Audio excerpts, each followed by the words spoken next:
ಗಾಂಧೀಜಿ ಬಗ್ಗೆ ಚಿಂತನೆ ಈಗ ಹಿಂದೆಂದಿಗಿಂತ ಹೆಚ್ಚು ಅಗತ್ಯ ಆಗಿದೆ ಅನಿಸುತ್ತೆ. ಇಲ್ಲಿ ಹಿರಿಯ ಗಾಂಧಿವಾದಿಗಳು ಮುಂದೆ ಕೂತಿದ್ದಾರೆ, ದೊರೆಸ್ವಾಮಿಯವರಿದ್ದಾರೆ. ಅವರೆಲ್ಲ ಗಾಂಧಿನ ಕಂಡವರು. ನನಗೆ ಎಷ್ಟೋ ಸಲ ದುಃಖ ಉಂಟು, ನೋಡೋಕ್ಕಾಗಲಿಲ್ಲಲ್ಲ ನಮಗೆ ಅಂತ. ನೆಹರು ಈ ಮಹಾತ್ಮ ಡಿ.ಜಿ. ತೆಂಡೂಲ್ಕರ್ ಬರೆದಂಥ 8 ಸಂಪುಟಗಳ ಪುಸ್ತಕ ಏನಿದೆ, ಅದಕ್ಕೆ ಮುನ್ನುಡಿ ಬರೆದಾಗ ಒಂದು ಮಾತನ್ನು ಬರೀತಾರೆ. ಆ ಮಾತು ನನಗೆ ತುಂಬ ಇಷ್ಟ. ಗಾಂಧಿ ಅಷ್ಟೇ ದೊಡ್ಡವನಲ್ಲದ ಯಾವ ವ್ಯಕ್ತಿಯೂ ಕೂಡ ಗಾಂಧಿ ಜೀವನ ಕುರಿತು ಬರೆಯಲು ಶಕ್ತನಾಗಲಾರ ಅಂತ. ಅವರಷ್ಟು ದೊಡ್ಡವರು ಆಗದೊರ್ತು ಅವ್ರ ಬಗ್ಗೆ ಬರೆಯೋಕ್ಕೆ ಸಾಧ್ಯ ಇಲ್ಲ ಅಂತ. ನಾನು ಮುಂದೆ ಸ್ವಲ್ಪ ಸೇರಿಸ್ತೇನೆ. ಅವರ ಜೀವನದ ಹಾಗೂ ಸಾಧನೆಯ ಬಗ್ಗೆ ಮಾತನಾಡೋದು ಕೂಡ ಅಷ್ಟೇ ಕಷ್ಟದ ಕೆಲಸ ಆಗ್ತದೆ. ಯಾವ ದೃಷ್ಟಿಯಿಂದ ನೋಡೋದು ನಾನು ಅವ್ರನ್ನ? ರಾಮಸ್ವಾಮಿಯವರು ಚೆನ್ನಾಗಿ ಹೇಳಿದರು, ಬರೀ ರಾಜಕಾರಣಿ ಅಂತ ನೋಡಿದ್ರೆ ಒಂದು ಜೀವನದ ಒಂದು ಸಣ್ಣ ಭಾಗ ಆಯಿತು. ಅವ್ರು ಮಾಡಿದಂಥ ಸಾಧನೆಗಳ ಪಟ್ಟಿಯನ್ನು, ಪರಿಶ್ರಮವನ್ನು ಗಮನಿಸಿದಾಗ ರಾಜಕಾರಣ ಒಂದು ಸಣ್ಣದು ಅಂತ ಅನಿಸುತ್ತೆ. ಮನುಷ್ಯ ಹೆಜ್ಜೆ ಗುರುತು ಬಿಟ್ಟು ಹೋಗ್ತಾನೆ ಹೋಗಬೇಕಾದ್ರೆ ಅಂತ.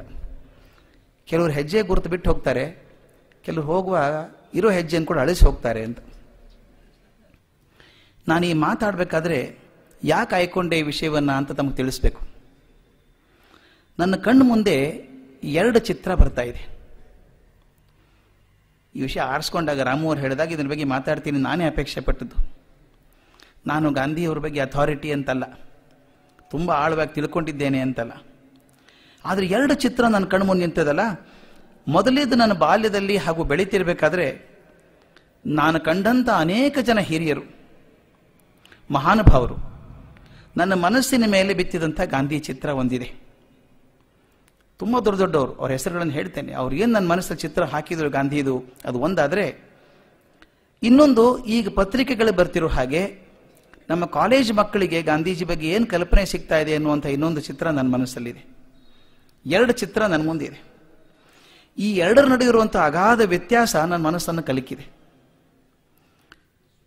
ನಾನು ಬಾಲಕನಾಗಿದ್ದಾಗ ಏನು ಚಿತ್ರ ನನ್ನ ಮನಸ್ಸಲ್ಲಿ ಕಂಡರಿಸಿದ್ರೋ ಹಿರಿಯರು, ಮಹಾನುಭಾವರನ್ನ ಕಂಡಂಥವ್ರು ಎಲ್ಲರೂ, ಆ ಚಿತ್ರ ಒಂದು ಕಡೆ. ಆದರೆ ಈಗ ಮಕ್ಕಳು ಮಾತಾಡ್ತಿರುವಂಥದ್ದು, ಪತ್ರಿಕೆಗಳಲ್ಲಿ ಬರೆತಿರುವಂಥದ್ದು, ಬುದ್ಧಿಜೀವಿಗಳು ಅಂತ ಅನಿಸ್ಕೊಂಡವರು ಬರೀತಿರುವಂಥದ್ದು ನೋಡಿದಾಗ ಈ ಚಿತ್ರ ಒಂದು ಬೇರೆ ಅನ್ನಿಸ್ತಾ ಇದೆ.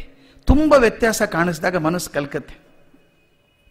ಹಾಗಾದರೆ ಹಿಂದಿನವರು ಗಾಂಧಿ ಜೀವನವನ್ನು ಅಗತ್ಯಕ್ಕಿಂತ ಹೆಚ್ಚು ವಿಸ್ತಾರವಾಗಿ ಕಂಡರೆ ಅಂತ, ಅಥವಾ ಅವರನ್ನು ಅನಾವಶ್ಯಕವಾಗಿ ಅಥವಾ ತಮ್ಮ ಸ್ವಾರ್ಥಕ್ಕಾಗಿ ದೈವತ್ವಕ್ಕೆ ಏರಿಸಲಿಕ್ಕೆ ಪ್ರಯತ್ನ ಮಾಡಿದ್ರು ಹೇಗೆ?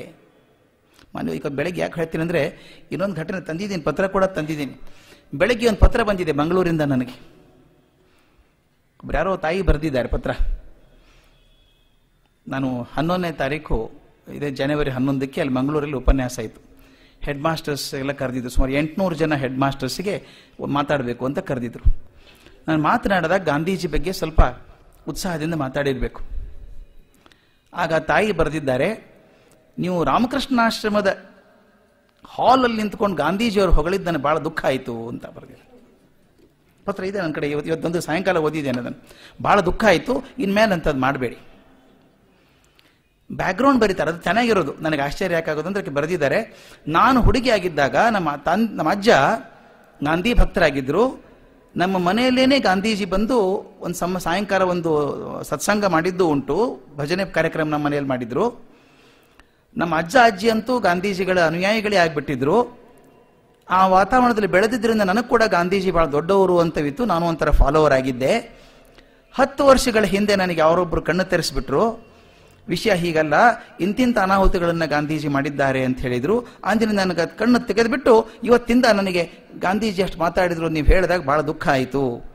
ನೀವು 800 ಜನ ಮೇಸ್ಟ್ರಿಗೆ ಮಾತಾಡಿದ್ರಿ, ಪ್ರಿನ್ಸಿಪಾಲ್ರಿಗೆ, ಅವರಲ್ಲಿ ಬಹಳ ಪ್ರಭಾವಿತರಾಗಿದ್ದೀರಿ ನಿಮ್ಮ ಮಾತಿನಿಂದ. ಅದನ್ನಿಸ್ತು ನೀವು ಮತ್ತೊಬ್ಬರ ಮನಸ್ಸಲ್ಲಿ ತಪ್ಪು ಕಲ್ಪನೆಗಳನ್ನು ಹಾಕ್ತಾ ಇದ್ದೀರಿ ಅಂತ ಅನಿಸುತ್ತೆ ಅಂತ ಬರೆದಿದ್ದಾರೆ. ಅವ್ರ ತಪ್ಪು ಸರಿ ನಾನು ಚೌಕಶಿ ಮಾಡೋಕ್ಕೆ ಹೋಗಲ್ಲ. 2 ಚಿತ್ರ.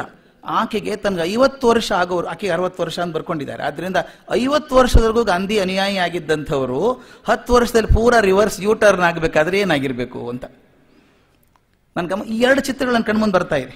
ಅಥವಾ ಈಗಿನವರು ಹೇಗೆ, ಹಳೆಯವರು ಹೇಗೆ ಅವರನ್ನು ದೈವತ್ವಕ್ಕೆ ಏರಿಸೋಕೆ ಪ್ರಯತ್ನ ಮಾಡಿದ್ರು, ಅಥವಾ ಈಗಿನವರು ಅವರನ್ನು ಓದದೇನೆ, ಪರೀಕ್ಷೆ ಮಾಡದೇನೆ, ಅವರ ಸಾಧನೆಗಳನ್ನು ಅಲ್ಲಗಳಿತಾ ಅವರ ಜೀವನದ ಸಾಧನೆಗಳನ್ನೇ ಅವ್ರ ದೇಶಕ್ಕೆ ಮಾಡಿದಂಥ ಅಪಚಾರ ಅನ್ನುವಂತ ಹೇಳ್ತಾರೋ ಹೇಗೆ? ಯಾವುದು ಸರಿ ಅಂತ ನೋಡಬೇಕು. ಹಿಂದಿನ ಜನ ಒಳ್ಳೆ ಸಾಧನೆಗಳನ್ನಷ್ಟೇ ಮೆಚ್ಚಿಕೊಂಡು ಮನುಜ ಸಹಜವಾದ ದೋಷಗಳನ್ನೆಲ್ಲ ಬಿಟ್ಟು ಇದ್ದದನ್ನು ಎತ್ತಿ ತೋರಿಸಿದ್ರ, ಅಥವಾ ಈಗ ನಾವು ಒಳ್ಳೆಯದನ್ನು ಬಿಟ್ಟು ತಪ್ಪನ್ನೇ ಎತ್ತಿ ತೋರಿಸೋ ಪ್ರಯತ್ನ ಮಾಡ್ತಾ ಇದ್ದೀವ ಹೇಗೆ? ಎರಡೂ ಇದೆ. ಈ ದ್ವಂದ್ವ ನನ್ನನ್ನು ಕಾಡ್ತಾ ಇದೆ. ಅದಕ್ಕಾಗಿ ಮತ್ತೊಮ್ಮೆ ಗಾಂಧಿ ಜೀವನವನ್ನು ಓದಬೇಕು ಅಂತ ಹಠ ತೊಟ್ಟು ಓದೋ ಪ್ರಯತ್ನ ಮಾಡಿದ್ದೇನೆ. ಅದನ್ನು ಹಂಚಿಕೊಳ್ಳುವಂಥ ಅವಕಾಶವನ್ನು ಗೋಖಲೆ ಸಂಸ್ಥೆ ನಮಗೆ ಕೊಟ್ಟಿದೆ.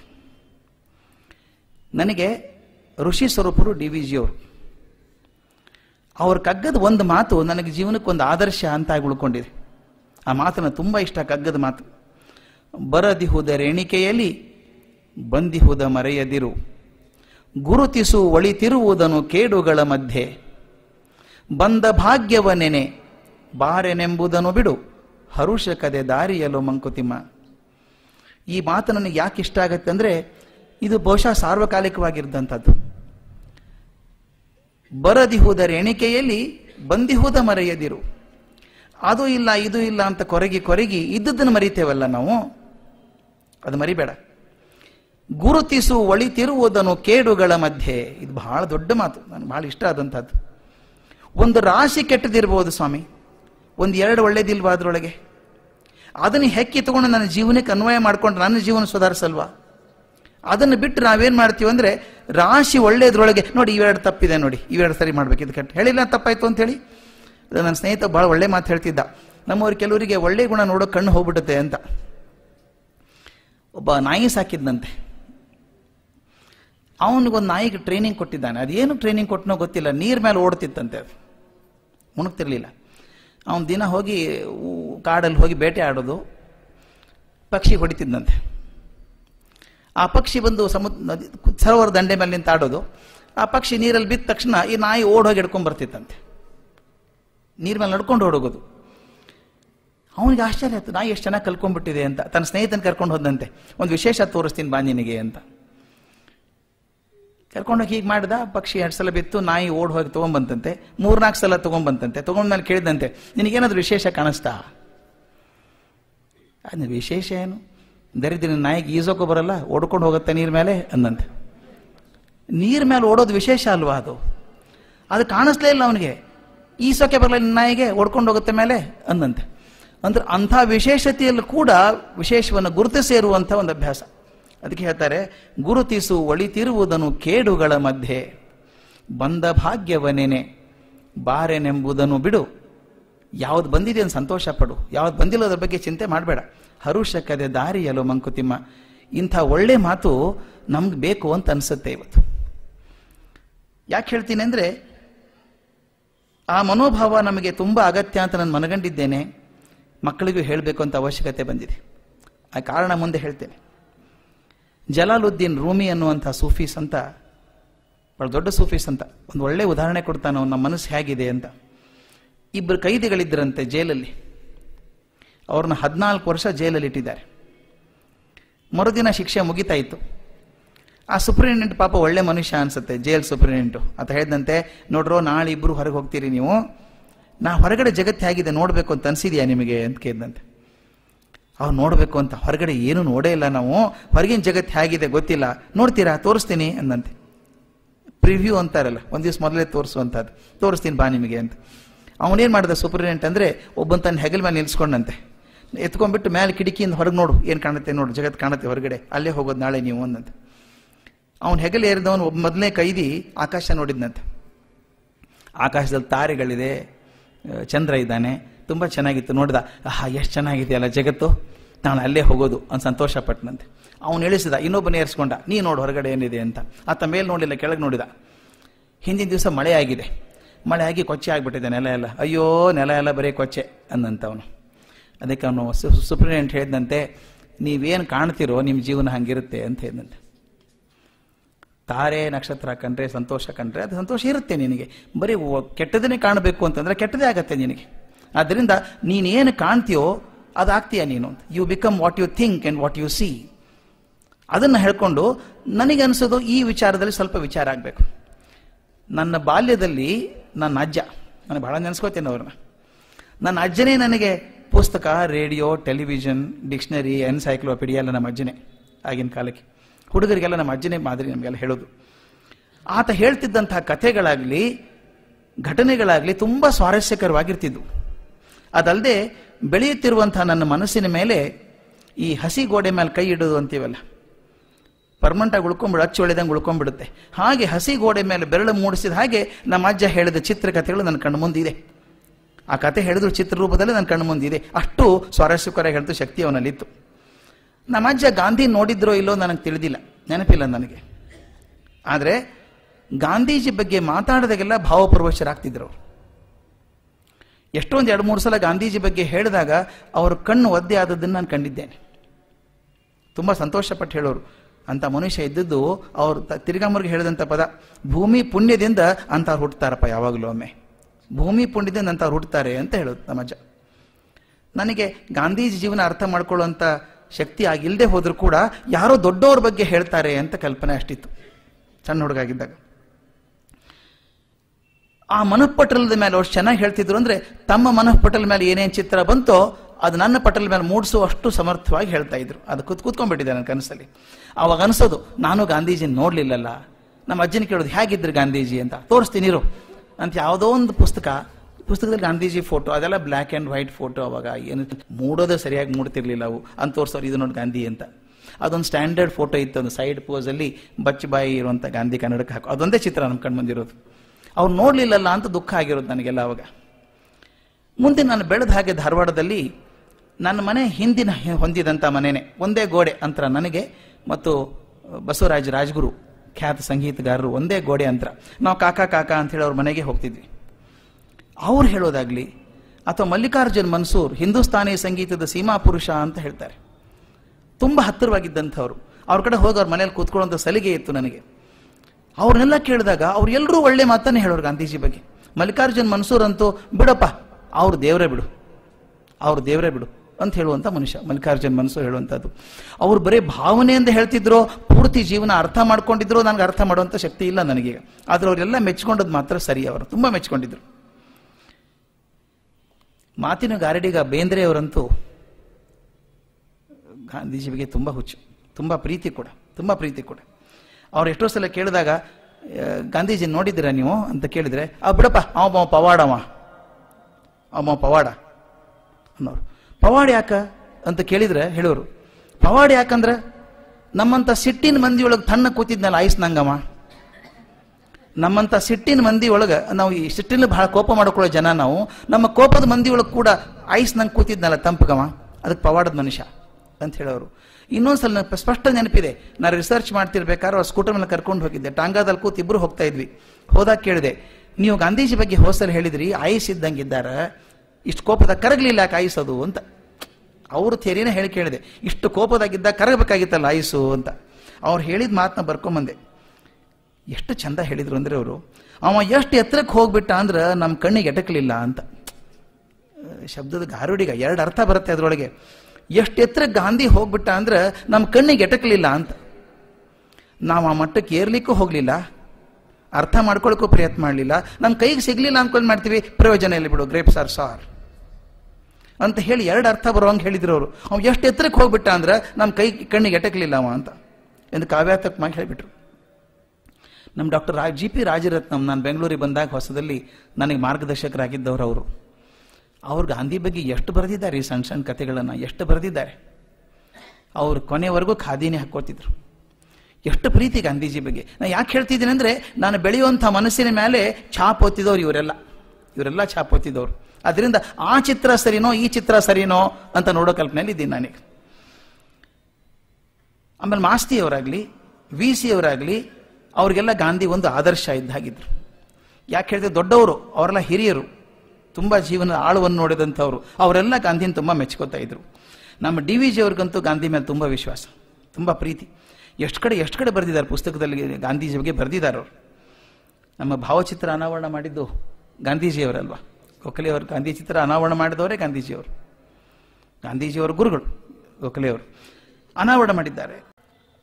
ಖಂಡಿತವಾದಿ ಅನಿಸ್ಕೊಂಡಂಥದ್ದು, ಸ್ಪಷ್ಟ ಟೀಕೆ ಮಾಡುವಂಥವರು, ಬಿರುಸಾಗಿ ಮಾತಾಡುವಂಥ ಕೈಲಾಸಂ ಕೂಡ ಗಾಂಧೀಜಿ ಬಗ್ಗೆ ಹಾಕಿದ್ರು. ಅವನ ಸ್ಪೆಕ್ಟ್ರಮ್ ಹೇಳೋಕೆ ಇಷ್ಟಪಡ್ತಿದ್ದೀನಿ ನಾನು.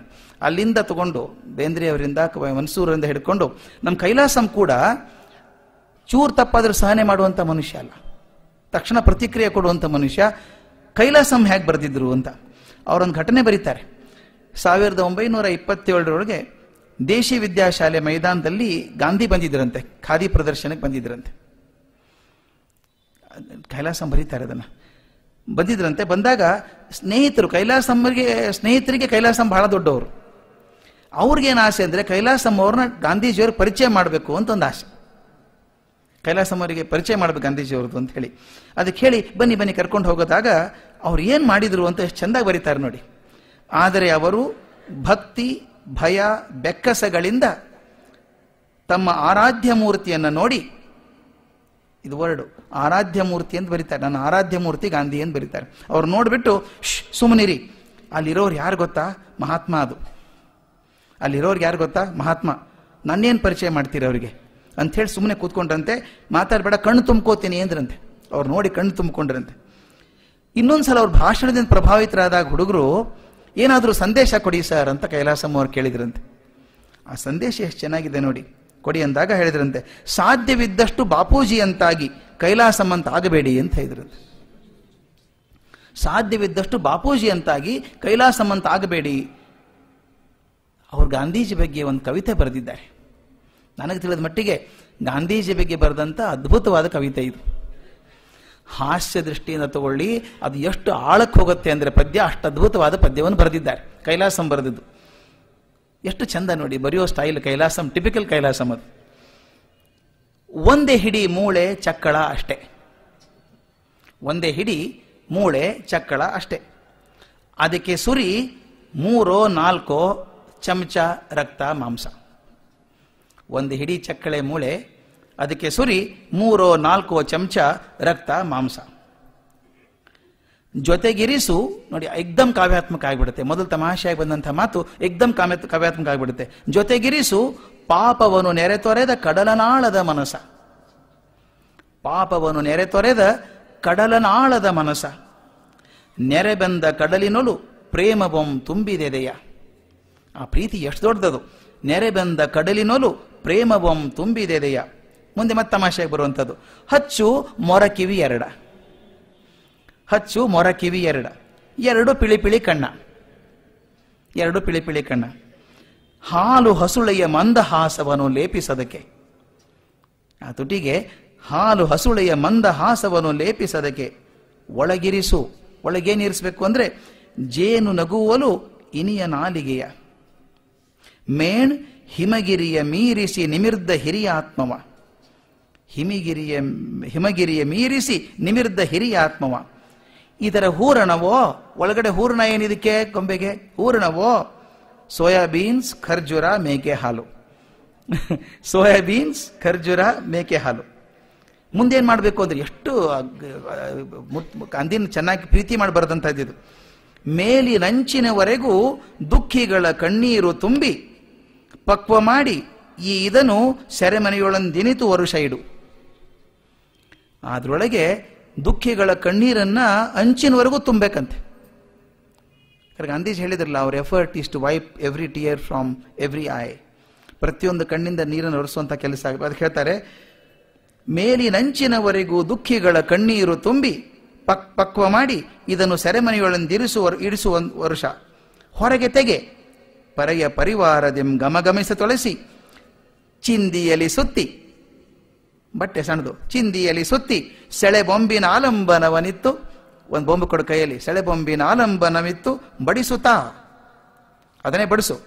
ಅವನೇ ಕಾಣ್ ಲೋಕತಾರಕ ನಮ್ಮ ಬಾಪು. ಅವನೇ ಕಾಣ್ ಲೋಕತಾರಕ ನಮ್ಮ ಬಾಪು. ಕೈಲಾಸಂ ಬರೆಯೋದು ಯಾರ್ಯಾರಿಗೆ ಕೊಟಕಿ ಹಾಕಿದಂಥವ್ರು, ವಕ್ರೋಕ್ತಿ ಹಿಂದ್ಮುಂದ್ ನೋಡಿದಂಥವ್ರು, ಯಾರಿಗಾದ್ರೂ ಚಟ್ಟನ್ ಚಾಟಿ ಇಟ್ಕೊಡುವಂಥ ಕೈಲಾಸಂ ಬರೀತಾರೆ, ಅವನೇ ಕಣ ಲೋಕತಾರಕ ನಮ್ಮ ಬಾಪು. ಇದು ಕೈಲಾಸಂ ಕೊಟ್ಟಂತ ಚಿಂತನ. ಆಗಲೇ ಶ್ರೀಮನ್ ರಾಮಸ್ವಾಮಿ ಅವರು ಹೇಳಿದರು, ಪ್ರಪಂಚದ ಎಲ್ಲ ಜನ, ನಾನು ಯಾಕೆ ಇದು ಹೇಳ್ತಿದ್ದೇನೆ ಅಂತಂದ್ರೆ ಬರೀ ವೈಭವೀಕರಿಸಬೇಕು ಅನ್ನೋ ಉದ್ದೇಶ ನಾನು ಖಂಡಿತ ಇಲ್ಲ. ಜಗತ್ತಿನಲ್ಲಿ ಇಷ್ಟೊಂದು ಜನ ಒಳ್ಳೆಯವರು, ದೊಡ್ಡ ದೊಡ್ಡವರು, ಜಗತ್ತನ್ನು ಕಂಡವರು, ಜೀವನದ ದರ್ಶನವನ್ನು ಮಾಡಿದವರು ಗಾಂಧೀಜಿ ಬಗ್ಗೆ ಕೊಟ್ಟಂತ ಅಭಿಪ್ರಾಯ ಇದು. ಇದು ನಮ್ಮ ದೇಶದವ್ರದ್ದಾಯ್ತು. ಹೊರಗಡೆ ನೋಡೋಣ. ಐನ್ಸ್ಟೈನ್ ಅಂತ ಮನುಷ್ಯ, ರ್ಯಾಷನಲ್ ಮನುಷ್ಯ, ನೊಬೆಲ್ ಪ್ರಶಸ್ತಿ ಬಂದಂಥವನು, ಪ್ರಪಂಚದ ಅತ್ಯಂತ ಒಂದು ಶ್ರೇಷ್ಠ ವಿಜ್ಞಾನಿಗಳಲ್ಲಿ ಅತ್ಯಂತ ಶ್ರೇಷ್ಠನಾದವನು ಅಂತನ್ನುವಂಥ ಮನುಷ್ಯ. ಆತ ಹೇಳ್ತಾನೆ, the future generations would scarce believe that a man like Gandhi in flesh and blood walked on this planet earth.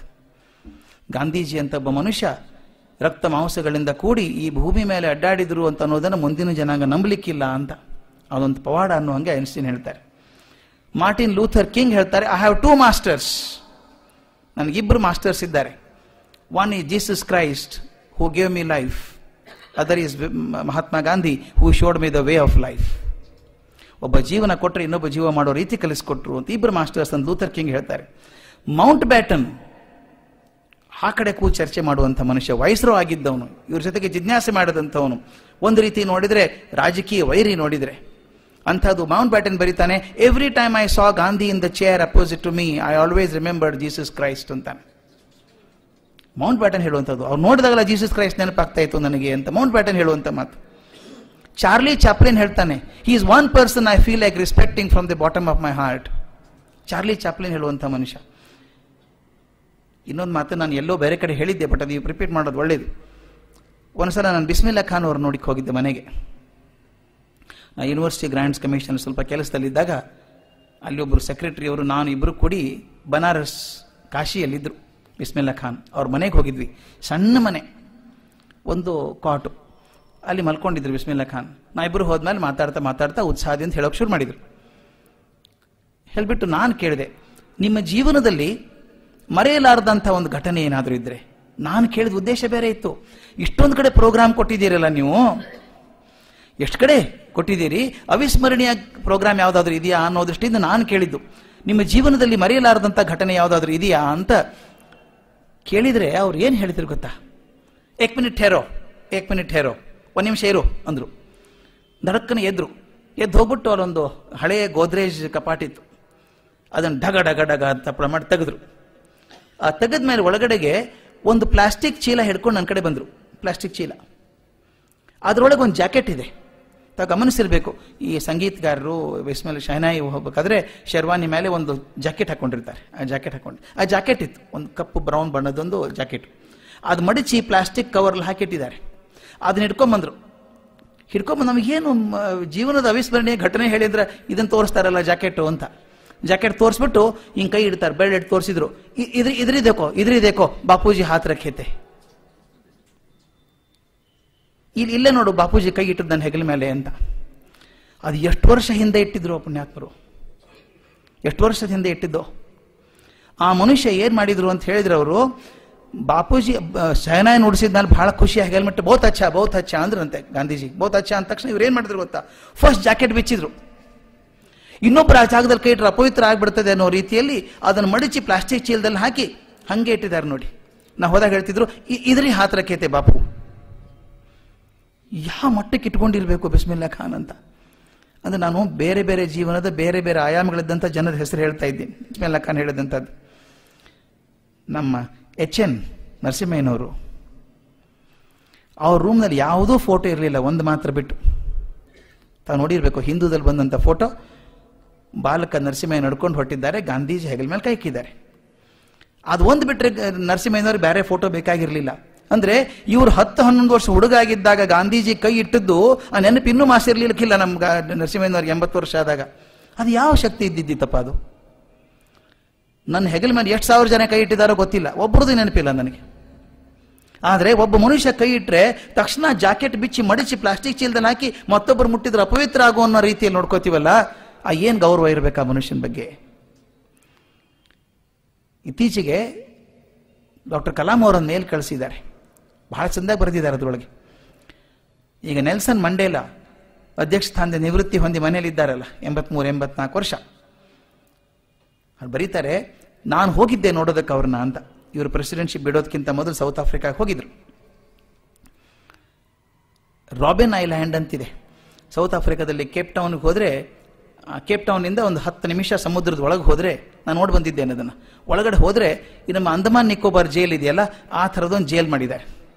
ಎಲ್ಲಿ ನೋಡಿದ್ರು ಬರೀ ಕರಿ ಕರಿ ಕರಿ ಸಮುದ್ರ ಕಾಣುತ್ತೆ, ಮತ್ತೆ ಏನೂ ಹುಚ್ಚಿಡ್ದು ಹೋಗ್ಬೇಕು. ಒಂದು ಸಣ್ಣ ಸೆಲ್ಯುಲರ್ ಜೈಲು, ಅದ್ರ 6.5 ಅಡಿ ಇರಬೇಕು ರೂಮ್, ಅದು ಕೋಣೆ ಜೈಲು, ಏನೂ ಕಾಣಿಸಲ್ಲ, ಸಮುದ್ರ ಕರಿ ಸಮುದ್ರ ಮಾತ್ರ ಕಾಣುತ್ತೆ, ಏನೂ ಕಾಣಿಸಲ್ಲ. ಅಕಸ್ಮಾತ್ ಒಂದು ಹಡಗು ಕೂಡ ಬರಲ್ಲ ಅಲ್ಲಿ, ಆ ಥರ ಪರಿಸ್ಥಿತಿ. ಆ ಕಡೆ ಸಮುದ್ರ ಕಡೆ ಮುಖ ಮಾಡಿ ಒಂದು 6.5 ಅಡಿ ಜೈಲಲ್ಲಿ ನೆಲ್ಸನ್ ಮಂಡೇಲಾ 26 ವರ್ಷ ಇದ್ರು. ನಮಗೆ ಒಂದು ದಿವಸ ಮನೆಯಲ್ಲಿ ನಮ್ಮ ಸಂಬಂಧಿಕರು ಯಾರೂ ಇಲ್ಲದೆ ಹೋದ್ರೆ ಒಬ್ಬನೇ ಇದ್ರೆ ಹುಚ್ಚಿಡ್ದಂಗೆ ಆಗಲ್ಲ. ಅದು ಅವತ್ತು ಟಿವಿ ಬೇರೆ ಇಲ್ಲ ಅಂದ್ರೆ ಮುಗದೆ ಹೋಯ್ತಾ, ಟಿವಿನೇ ದೋಸ್ತಿಗೆ ನಮಗೆ, ಅದು ಇಲ್ಲ ಅಂದ್ರೆ ಅಂಥದ್ದು. ನೆಲ್ಸನ್ ಮಂಡೇಲಾ 6 ಅಡಿ 3 ಇಂಚ್ ಎತ್ತರಿದ್ದಾರೆ.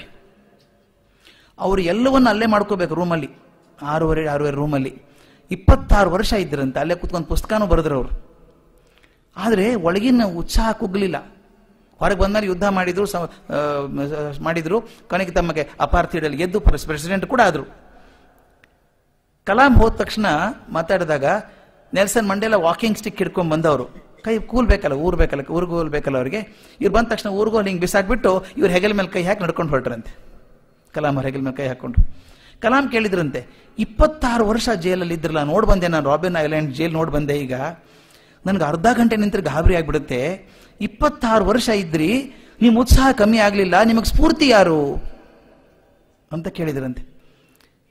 ಇನ್ಸ್ಟಂಟ್ಲಿ, ಒಂದು ಕ್ಷಣದಲ್ಲಿ ಕಲಾಂ ಬರೀತಾರೆ, instantly doctor Mandela replied, of course Mohan Das Karamchand Gandhi. ನನಗೆ ಸೌತ್ ಆಫ್ರಿಕಾದಲ್ಲಿ ಮಾದರಿ ಅವ್ರು ಕಲಿಸಿದ್ರು ನಮ್ಗೆ. ಅಫ್ಕೋರ್ಸ್ ಮೋಹನ್ ದಾಸ್ ಕರಮ್ಚಂದ್ ಗಾಂಧಿ ನಮ್ಗೆ ಅವರೇ ಸ್ಫೂರ್ತಿ ಕೊಟ್ಟವ್ರು. 26 ವರ್ಷ ನೆನೆಸ್ಕೋತಾ ಇದ್ದೆ ಅವ್ರು ನಾನು ಅಂತ ಮಂಡೇಲಾ ಹೇಳ್ತಾರೆ. ಆಮೇಲೆ ಕೊನೆಗೊಂದು ತಮಾಷೆಗೆ ಮಾತು ಹೇಳಿದ್ರಂತೆ, but you know doctor Kalam, you sent us Mohandas Karamchand Gandhi, we sent you back Mahatma Gandhi ಅಂತ ಹೇಳಿದ್ರಂತೆ. ನೀವು ನಮಗೆ ಮೋಹನ್ ದಾಸ್ ಕರಮ್ಚಂದ್ ಗಾಂಧಿ ಕಳಿಸ್ಕೊಟ್ರಿ, ನಾನು ನಿಮಗೆ ಮಹಾತ್ಮ ಗಾಂಧಿ ಕಳಿಸ್ಕೊಟ್ಟಿ ವಾಪಸ್ಸು ಅಂತ ತಮಾಷೆ ಹೇಳಿದ್ರು ಅಂತ ಕಲಾಂ ಬರೀತಾರೆ. ಕಲಾಂ ಅದು ಹೇಳ್ತಾರೆ, ಆಶ್ಚರ್ಯ ಅಲ್ವಾ, ನಮ್ಮ ದೇಶದಲ್ಲಿ ಜನ ಸ್ಫೂರ್ತಿ ಮಾಡೋದು ಆಯ್ತು, ಇಲ್ಲೇ ಇದ್ರು ಕರ್ಮಕ್ಷೇತ್ರ, ಅದು ಅಲ್ಲಿ ಸ್ವಲ್ಪ ದಿವಸ ಇದ್ರಲ್ಲ, ಕೆಲಸ ಮಾಡಿದ್ದಾರೆ. ಆದರೆ ಆಗ ಮಂಡೇಲಾ ಇರಲಿಲ್ಲ. ಈಗ ಜೈಲಲ್ಲಿದ್ದಂಥ ಮಂಡೇಲಾಗೆ ಸ್ಫೂರ್ತಿ ಸಿಕ್ಕಿದ್ದು ಮೋಹನ್ ದಾಸ್ ಕರಮ್ಚಂದ್ ಗಾಂಧಿಯಿಂದ ಅಂತ ಹೇಳ್ತಾರೆ. ಆಫ್ಕೋರ್ಸ್ ಮೋಹನ್ ದಾಸ್ ಕರಮ್ಚಂದ್ ಗಾಂಧಿ ಅಂತ ಮಂಡೇಲಾ ಹೇಳ್ತಾರೆ. ಗೋಪಾಲಕೃಷ್ಣ ಅಡಿಗರದ್ದು ಒಂದು ಕಾವ್ಯ ಇದೆ, ನನಗೆ ಬಹಳ ಇಷ್ಟವಾದಂಥ ಪದ್ಯ, ಅದು ನನ್ನ ಅವತಾರ ಅಂತ ಒಂದು ಪದ್ಯ ಇದೆ. ತಾವು ದಯವಿಟ್ಟು ಓದ್ಬೇಕಾದ್ರೆ ಅದ್ಭುತವಾದ ಪದ್ಯ. ನಾವು ಬರೀ ಮತ್ತೊಬ್ಬರಿಗೆ ಹೇಳಿ ಹೇಳಿ ಮಾತಾಡ್ತೀವಲ್ಲ, ನಾವು ಯಾಕೆ ಮೇಲಕ್ಕೆ ಏರೋದಿಲ್ಲ ಅನ್ನೋದನ್ನ ಬಗ್ಗೆ ಬರೆದಿದ್ದಾರೆ, ಅವ್ರು ಚಂದ ಬರೆದಿದ್ದಾರೆ. ಅವ್ರು ಹೇಳ್ತಾರೆ, ರಾಮ ಇದ್ನಲ್ಲ ಅವಾಗ ಉದ್ದಂಡ ಕೋರ್ದಂಡ, ಅವನು ಕಟ್ಟಬೇಕು ಅಂತ ತೀರ್ಮಾನ ಮಾಡಿದ, ಬ್ರಿಡ್ಜ್ ಕಟ್ಟಬೇಕು ಅಂತ ಹೇಳಿ. ನಾನೇ ಸ್ವಾಮಿ ಪಕ್ಕದಲ್ಲಿ ಇದ್ದವನು, ರಾಮನ ಪಕ್ಕದಲ್ಲಿ ನಾನೇ ಇದ್ದೆ, ಅವನ ಪಕ್ಕದಲ್ಲಿ ಮೊದಲನೇ ಕಲ್ಲು ನಾನೇ ಹಾಕಿದ್ದವನು ಸಮುದ್ರದಲ್ಲಿ, ಜಯ ರಾಮ್ ಅಂದವನು ನಾನೇ. ಆದ್ರೆ ನಾನು ಹಾಗೆ ಉಳ್ಕೊಂಡ್ಬಿಟ್ಟೆ, ರಾಮ ದೇವರಾಗ್ಬಿಟ್ಟ. ಕೃಷ್ಣ ಮಥುರೆಯಲ್ಲಿ ನಾನೇ ಇದ್ನಲ್ಲ ಅವನ ಜೊತೆಗೆ, ಬೃಂದಾವನದಲ್ಲಿ ರಾಸ ಕಡೆ ನಾನು ಅವನ ಪಕ್ಕದಲ್ಲಿ ನಿಂತ್ಕೋತಾ ಇದ್ದೆ, ಚಿಣಿದಾಂಡು ನಾನು ಅವನ ಜೊತೆ ಆಡಿದ್ದೀನಿ, ಎಲ್ಲ ಆಡಿದ್ದೀನಿ, ನೀವು ನಾನು ಇದಕ್ಕೆ ಸ್ಥಾನಕ್ಕೆ ಹೋಗ್ತಿದ್ದೆ ಅವನ ಜೊತೆಗೆ. ಆದ್ರೆ ಕೃಷ್ಣ ಭಗವಂತ ಆದ, ಗೀತಾಚಾರ್ಯ ಆದ, ನಾನು ಅಲ್ಲೇ ಉಳ್ಕೊಂಡ್ಬಿಟ್ಟೆ. ಹೀಗೆಲ್ಲ ಕೊನೆಗೆ ಬಂದು ಗಾಂಧೀಜಿ ಬಗ್ಗೆ ಬರೀತಾರೆ ಅವರು. ಅಡಿಗರು ಎಷ್ಟು ಕ್ಲಾರಿಟಿ ಆಫ್ ಮೈಂಡ್ ಇರುವಂಥ ಅಡಿಗರು, ಯಾವುದನ್ನು ಸುಮ್ಮನೆ ಒಪ್ಕೊಳ್ಳೋಂಥವರೆಲ್ಲ ಅಂತ ಅಡಿಗರು ಬರೀತಾರೆ, ನಾನು ಅವನು ಒಂದೇ ಲೋಹ ಕಬ್ಬಿಣ ಕರಿ ಕಬ್ಬಿಣ. ನಾನು ಅವನು ಒಂದೇ ಲೋಹ, ನನಗೆ ಗಾಂಧಿಗೆ ಏನು ವ್ಯತ್ಯಾಸ ಇದೆ, ಅವನ ಮೈಲು ಚರ್ಮ ಮೂಳೆ ಎಲ್ಲ ಇದೆ, ನನಗೂ ಇದೆ. ನಾನು ಅವನು ಒಂದೇ ಲೋಹ ಕಬ್ಬಿಣ ಕರಿ ಕಬ್ಬಿಣ. ಯಾವ ರಸವು ಸೋಂಕಿತವನ, ಯಾವ ಶಿಲೆಯು ತಾಗಿತವನ, ಸಾಗುವಾಗ ಗಟ್ಟಿ ಚಿನ್ನವಾಗಿ ಸಾಗಿದ ಅಂತ. ನನಗೆ ಈ ಮಾತು ಬಹಳ ಚಂದ ಅನಿಸುತ್ತೆ. ಅವನು ನಾನು ಒಂದೇ ರೀ, ಲೋಹ ಇಬ್ಬರು ಕರಿ ಕಬ್ಬಿಣನೇ.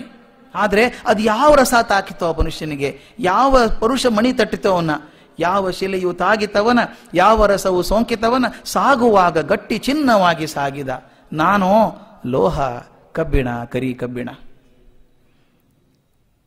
ಹೇಳ್ತಾರೆ, ಹೇಗೆ ಯಾವ ರಸವು ಸೋಂಕಿತವನ, ಏನಾಗಿರ್ಬೇಕು, ಇದನ್ನೆಲ್ಲ ಹೇಳಿದಂಥ ಅಡಿಗರು. ಸುಮಾರು 12 ವರ್ಷಗಳ ಹಿಂದೆ ನನಗೊಬ್ಬ ಸ್ವೀಡನ್ ದೇಶದ ಹುಡುಗಿ ನನಗೊಂದು ವಿದ್ಯೆ ಕಲಿಸ್ಕೊಟ್ಲು, ಪಾಠ ಕಲಿಸಿದ್ಲು ಗಾಂಧೀಜಿ ಬಗ್ಗೆ. ಒಂದಿಷ್ಟು ಜನ ಕಾಲೇಜ್ ಹುಡುಗಿಯರು ಇಂಡಿಯಾಕ್ಕೆ ಬಂದಿದ್ರು, ಭಾರತಕ್ಕೆ ಬಂದು ಭಾರತ ಯಾತ್ರೆ ಮಾಡಿದ್ದಾರೆ ಎಲ್ಲ ಕಡೆ. ಬೆಂಗಳೂರಿಗೆ ಬಂದಿದ್ರು. ನಮ್ಮ ಕೆ ಎಸ್ ನಾರಾಯಣ ಸ್ವಾಮಿ ಅವರು ತಮ್ಮ ಜೊತೆಗಾರರು KS ಗಾಂಧಿ ಪೀಸ್ ಫೌಂಡೇಶನ್ ಅಧ್ಯಕ್ಷರಾಗಿದ್ದರು ಅವಾಗ. ಅವ್ರ ಮನೆಗೆಲ್ಲ ಮಕ್ಕಳು ಹೋಗಿದ್ದಾರೆ. ಮಕ್ಕಳು ಹೋದಾಗ ಅವರು ತಮಗೆಲ್ಲ ತೋಚಿದ್ದನ್ನು ಹೇಳಿ ತಮ್ಮ ಅನುಭವ ಎಲ್ಲ ಹೇಳಿದ್ರಂತ ಮಕ್ಕಳಿಗೆಲ್ಲ. ಹೇಳಿಬಿಟ್ಟು ನಮ್ಮ ಕಾಲೇಜಲ್ಲಿ ಹತ್ತಿರನೇ ಬಸವೇಶ್ವರ ನಗರದಲ್ಲಿರುವಂಥದ್ದು. ಅವ್ರು ಹೇಳಿದ್ರಂತೆ, ನಾನು ಹೇಳಿದ್ದೀನಿ ಅವ ಬೈದಾನ ಕರ್ಜಿಗೆ ಅಂತ, ಅವನ ಕಡೆ ಹೋಗಿ ಹುಚ್ಚಿದೆ ಸ್ವಲ್ಪ ಅವನಿಗೆ, ಅವನೇನೋ ಬೇರೆ ಹೇಳ್ತಾನೆ ಹೋಗಿ ಅಂತ ಕಳಿಸಿದ್ರು. ನಾನು ಪ್ರಿನ್ಸಿಪಲ್ ಆಗಿದ್ದೆ ಕಾಲೇಜಿಗೆ. ಈ 15 ಜನ ಕಾಲೇಜ್ ಮಕ್ಕಳು ಬಂದರು ನನ್ನ ಕಡೆಗೆ. ಬಂದಾಗ ಅವ್ರನ್ನೆಲ್ಲ ಸಾಯಂಕಾಲ ಕೂಡಿಸಿ ನಾ ಕೇಳಿದೆ, ಯಾಕೆ ಓದ್ಬೇಕಂತಿದ್ದೀರಿ ಗಾಂಧಿನ? ನಾ ಸಾಮಾನ್ಯ ಕಾಲೇಜ್ ಹುಡುಗರು ಓದೋದು ಯಾವಾಗಪ್ಪ ಅಂದರೆ ಅದು ಟೆಕ್ಸ್ಟ್ ಬುಕ್ಕಲ್ಲಿದ್ದರೆ ಅಥವಾ ಮೋಸ್ಟ್ ಲೈಕ್ಲಿ ಕ್ವಶನ್ ಆಗಿದ್ದರೆ ಓದಬೇಕು. ನಿಮ್ಮ ಗಾಂಧೀಜಿ ನಿಮ್ಮ ದೇಶದ ನಾಯಕರು ಅಲ್ಲ, ನಿಮ್ಮ ಪಠ್ಯಕ್ರಮದಲ್ಲೂ ಇಲ್ಲ, ಪರೀಕ್ಷೆಗೂ ಬರಲ್ಲ, ಮತ್ತು ಗಾಂಧೀಜಿ ಬಗ್ಗೆ ಯಾಕೆ ಓದ್ಬೇಕಂತಿದ್ದೀರಿ ನೀವು ಅಂತ ಕೇಳಿದೆ. ಕೇಳಿದಾಗ ಒಬ್ಬ ಹುಡುಗಿ ಎದ್ದು ನಿಂತ್ಕೊಂಡು ಹೇಳಿದ್ಲು, 3 ಕಾರಣಕ್ಕೆ ನಾವು ಗಾಂಧೀಜಿನ ಅರ್ಥ ಮಾಡ್ಕೋಬೇಕಂತ ಮಾಡಿದ್ದೀನಿ ಸರ್. 3 ಕಾರಣಕ್ಕೆ ಗಾಂಧೀಜಿನ ಅರ್ಥ ಮಾಡ್ಕೋಬೇಕು ಅಂತ ಮಾಡಿದ್ದೀನಿ, ಅದಕ್ಕೆ ನೀವೆಲ್ಲ ಕೇಳ್ತಾ ಇದ್ದೀವಿ ಎಲ್ಲರನ್ನೂ. ಒಂದು ಏನು 3 ಕಾರಣ ಅಂತ ಹೇಳಿದೆ. ಆಕೆ ಹೇಳಿದ್ಲು. ಆ 3 ಕಾರಣ ಹೇಳಿದ ಮೇಲೆ ನಾನು ಆಕೆ ಕೈ ಮುಗಿದು ಹೇಳಿದೆ, ಅಮ್ಮ ನಿನಗೆ ಗೊತ್ತಿದ್ದ 3 ಕಾರಣ ನಮ್ಮ ದೇಶದಲ್ಲಿ ಎಲ್ಲರಿಗೂ ಗೊತ್ತಿದ್ರೆ ಸಾಕು, ಸಾರ್ಥಕ ಆಯ್ತು ನಮ್ಮ ಜೀವನ ಅಂತ ಹೇಳಿದೆ.